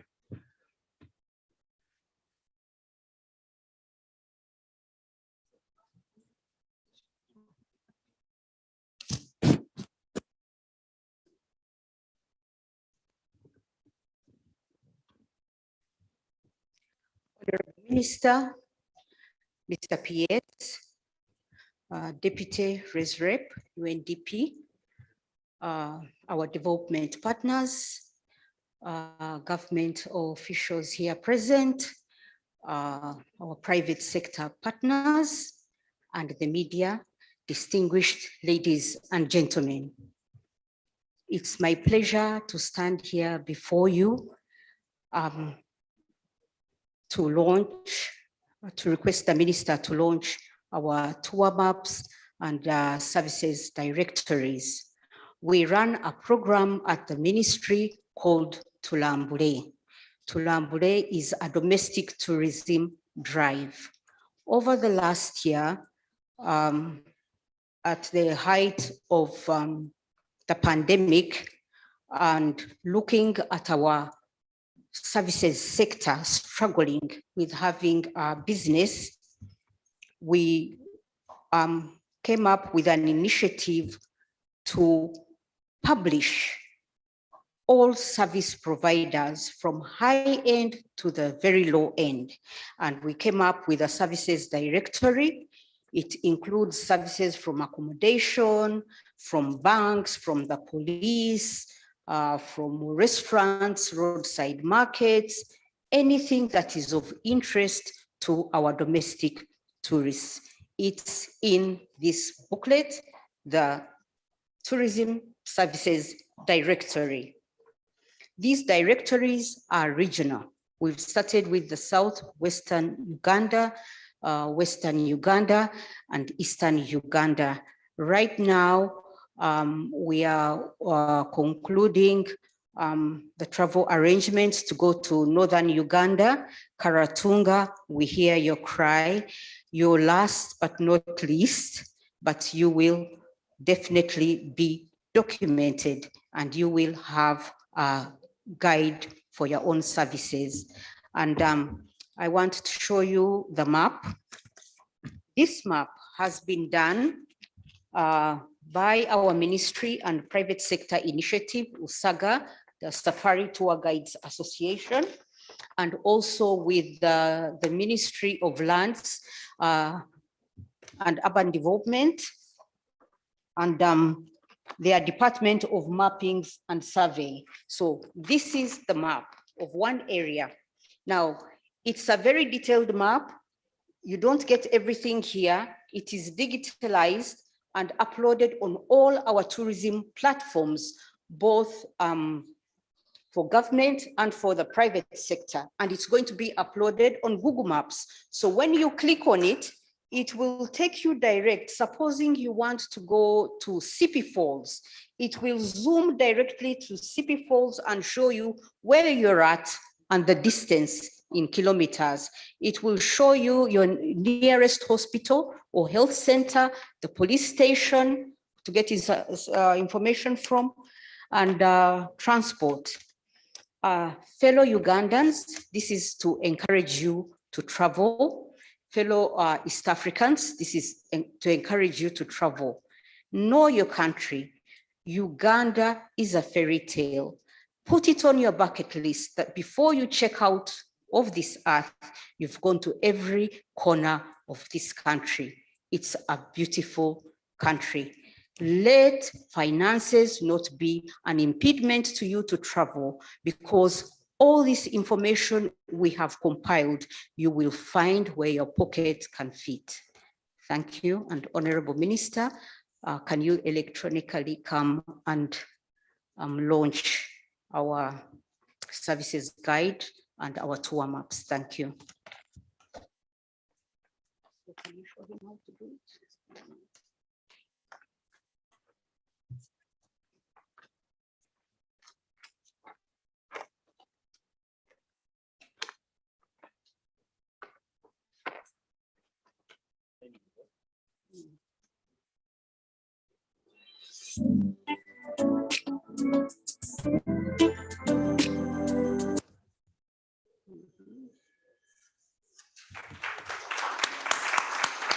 Thank you, Honorable Minister. Okay. Thank you.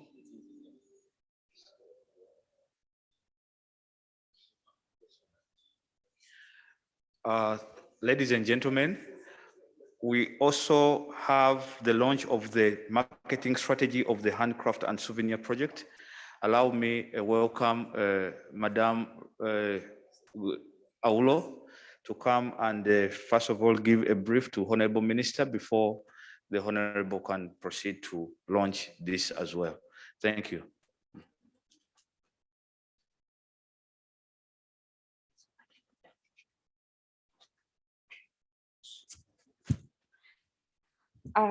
Thank you so much, MC. The Honorable Minister of Tourism, Wildlife and Antiquities, the Deputy Resident Rep, development partners, distinguished ladies and gentlemen. My name is Grace Mbagazi Aulo. I'm the but right now I'm a project coordinator of the Handcrafts and Souvenir Development Project.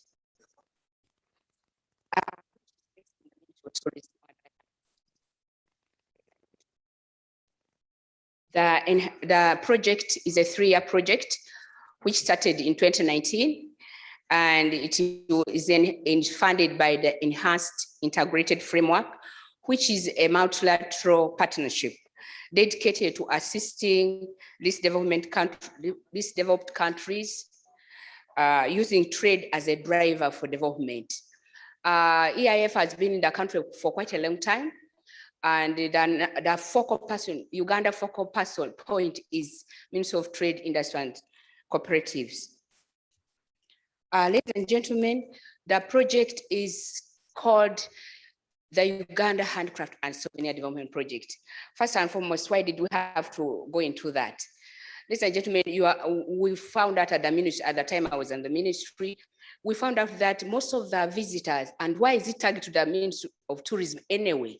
We found that when visitors come, most of them pick handcrafts or souvenirs from our neighbors, which is not bad, but at least we wanted also to bring on our own.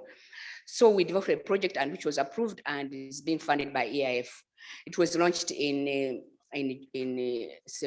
August 2019, and now it is almost 2.5 years. The objective of the project, ladies and gentlemen, is support development of the sector through product development, increased production, and increased export. It also endeavors to facilitate the creation of linkages between producers, associations, and traders and the tourism sector. That is market access. It is also the purpose is also to improve livelihoods for communities, which is in line with the Uganda Vision 2040. Ladies and gentlemen, when the project started, we did some preliminary work. We came up with a baseline study to map out most of the producers and associations and exporters in the country. We also produced an opportunity. We did an market opportunity study, which also identified the markets, the different markets for the handcrafts and souvenirs in the country. Many of them were for the local and regional, then international. But we dwelt on local and regional because we wanted to dwell on more on the hospitality sector, the travels, the hotels, and the people. At the same time, we also wanted the Ugandans to embrace the sector. Ugandans in form of, for example, at home, in your kitchen, in your house, how do you showcase or how do you brand your house? So we wanted Ugandans to brand using the products of our own people. We wanted the offices, public offices to brand, even private offices, brand using our own. In that way, we are enhancing the private sector and especially the communities in the country. We also produced a code of conduct on how should people behave in this sector. Throughout the value chain, the producers, the exporters, the tour guides, the associations, all of them, we have a code of conduct that was produced. We also developed an export manual to guide the exporters and the potential exporters to make sure that they are able to export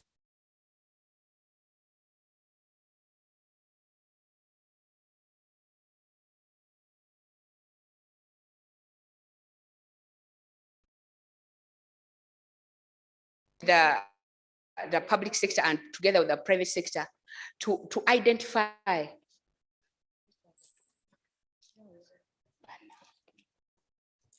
to guide the development of the sector. Ladies and gentlemen, I understand I have very little time. At this moment, we have done several things, but we're here to Foreign Minister today to launch the branding manual and the marketing strategy. Ladies and gentlemen, in the project time, we have developed a branding manual and guidelines whose purpose is to increase visibility and image of Ugandan handcrafts in both domestic and international markets. Also, stakeholders are authorized to use this logo so that we effectively promote the country. If we got, that's the branding manual. On the right-hand side, the entire picture with the wheel-like and Uganda in the middle, and then Ugandan products together with the tagline of Pearl of Africa is the brand identity or the logo. But then the symbol that basket, like where Uganda is inserted inside using our own country colors, is the brand symbol, and then the brand name is Ugandan crafts, and then we have the tagline, which someone I fear was not happy with. The tagline is from the Pearl of Africa. We wanted to maintain that, so the entire is the logo for the handcrafts. And this one, the private sector, the producers are supposed to use this tagline to, first of all, promote the visibility of the sector, promote the products themselves, and also promote Uganda as destination, tourism destination. That was one. Then we had the marketing strategy, which sets out the direction as well as choices to be made in positioning Ugandan handcrafts. It also guides the promotion of the sector. The marketing strategy promotes a strong brand for Uganda's tourism, handcrafts, and souvenir sector. In the marketing strategy, you'll find the background, the challenges, the situation analysis. You find the different markets where we're strategizing. We find the strategic areas such as the target target marketing, branding and product packaging, pricing, promotions, and distribution and sales. Those will be found there. There are also planned activities in this strategy. One of them is development and launch of a website of the sector. Another one is the trade fairs and exhibitions, both in national, regional, and international. We also have direct marketing. We also have the print materials which can be on the envelope. I mean, the print materials where the logo can be put on. We have the electronic media and billboards as a way of promoting or advertising. We also have partnership marketing. Let's say the sector will partner with the Civil Aviation Authority, with the Uganda Export Promotion Board, with the embassies abroad to make sure that we enhance. Ladies and gentlemen, once again, I want to thank you so much. At this moment, I stop here and the MC, please. Thank you so much. We have some copies at the end. When you are going away, we have the brand guidelines, the code of conduct. We have some code of conduct. We also have the Uganda Export Manual for Handcrafts 2020. Thank you so much. Thank you, Madam Grace Aulo. At this time, allow me, ladies and gentlemen, to invite our Honorable Minister to launch marketing strategy and the handcraft and souvenir project, as well as give us his closing remarks. Thank you very much.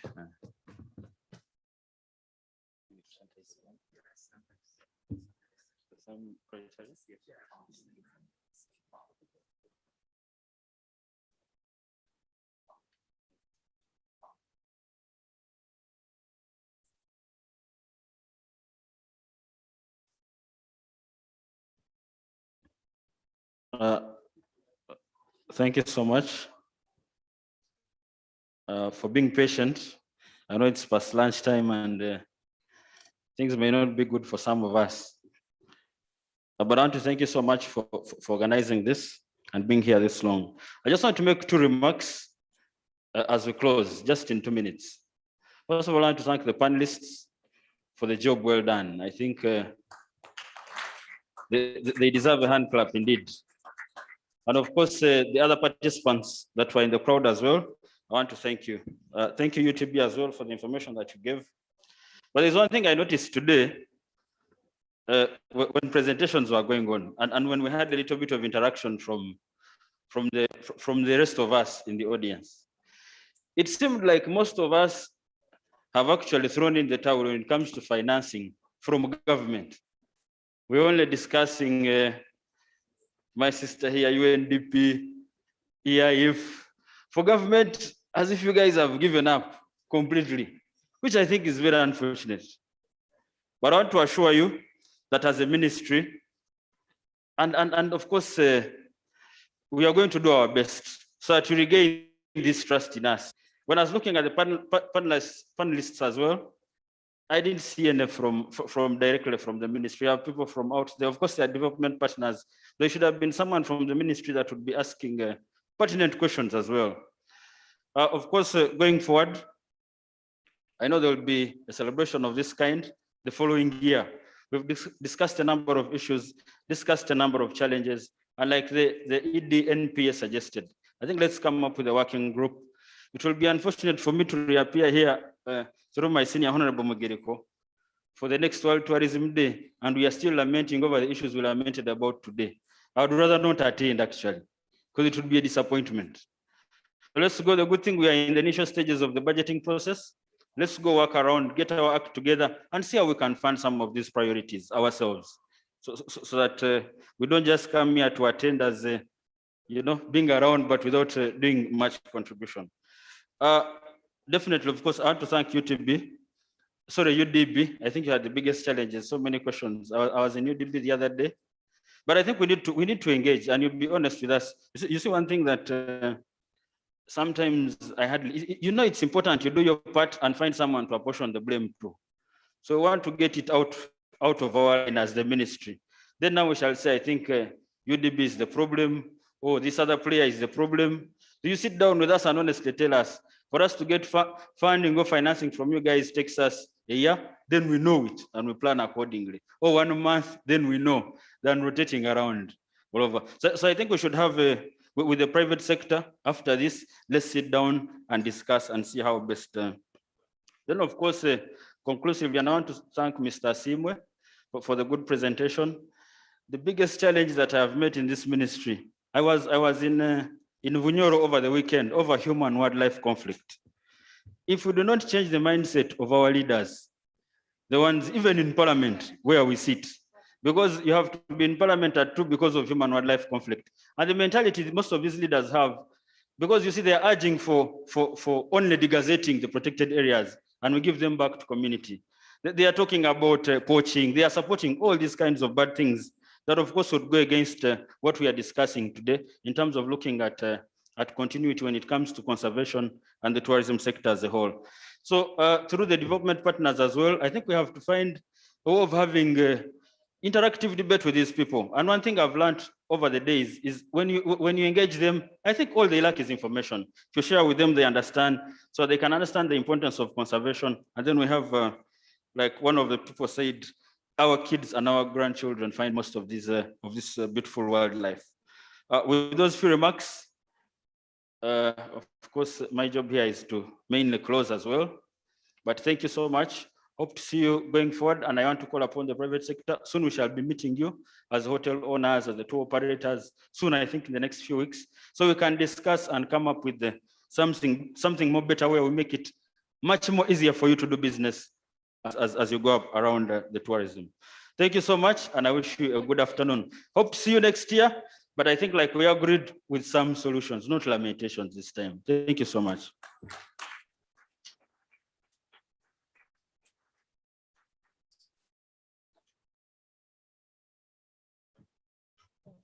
Administrative announcement. Lunch is ready and is served downstairs. Madam Harriet is giving out the coupons for those who have not yet received theirs. So thank you very much and may God bless you all. Have a good day. Thank you.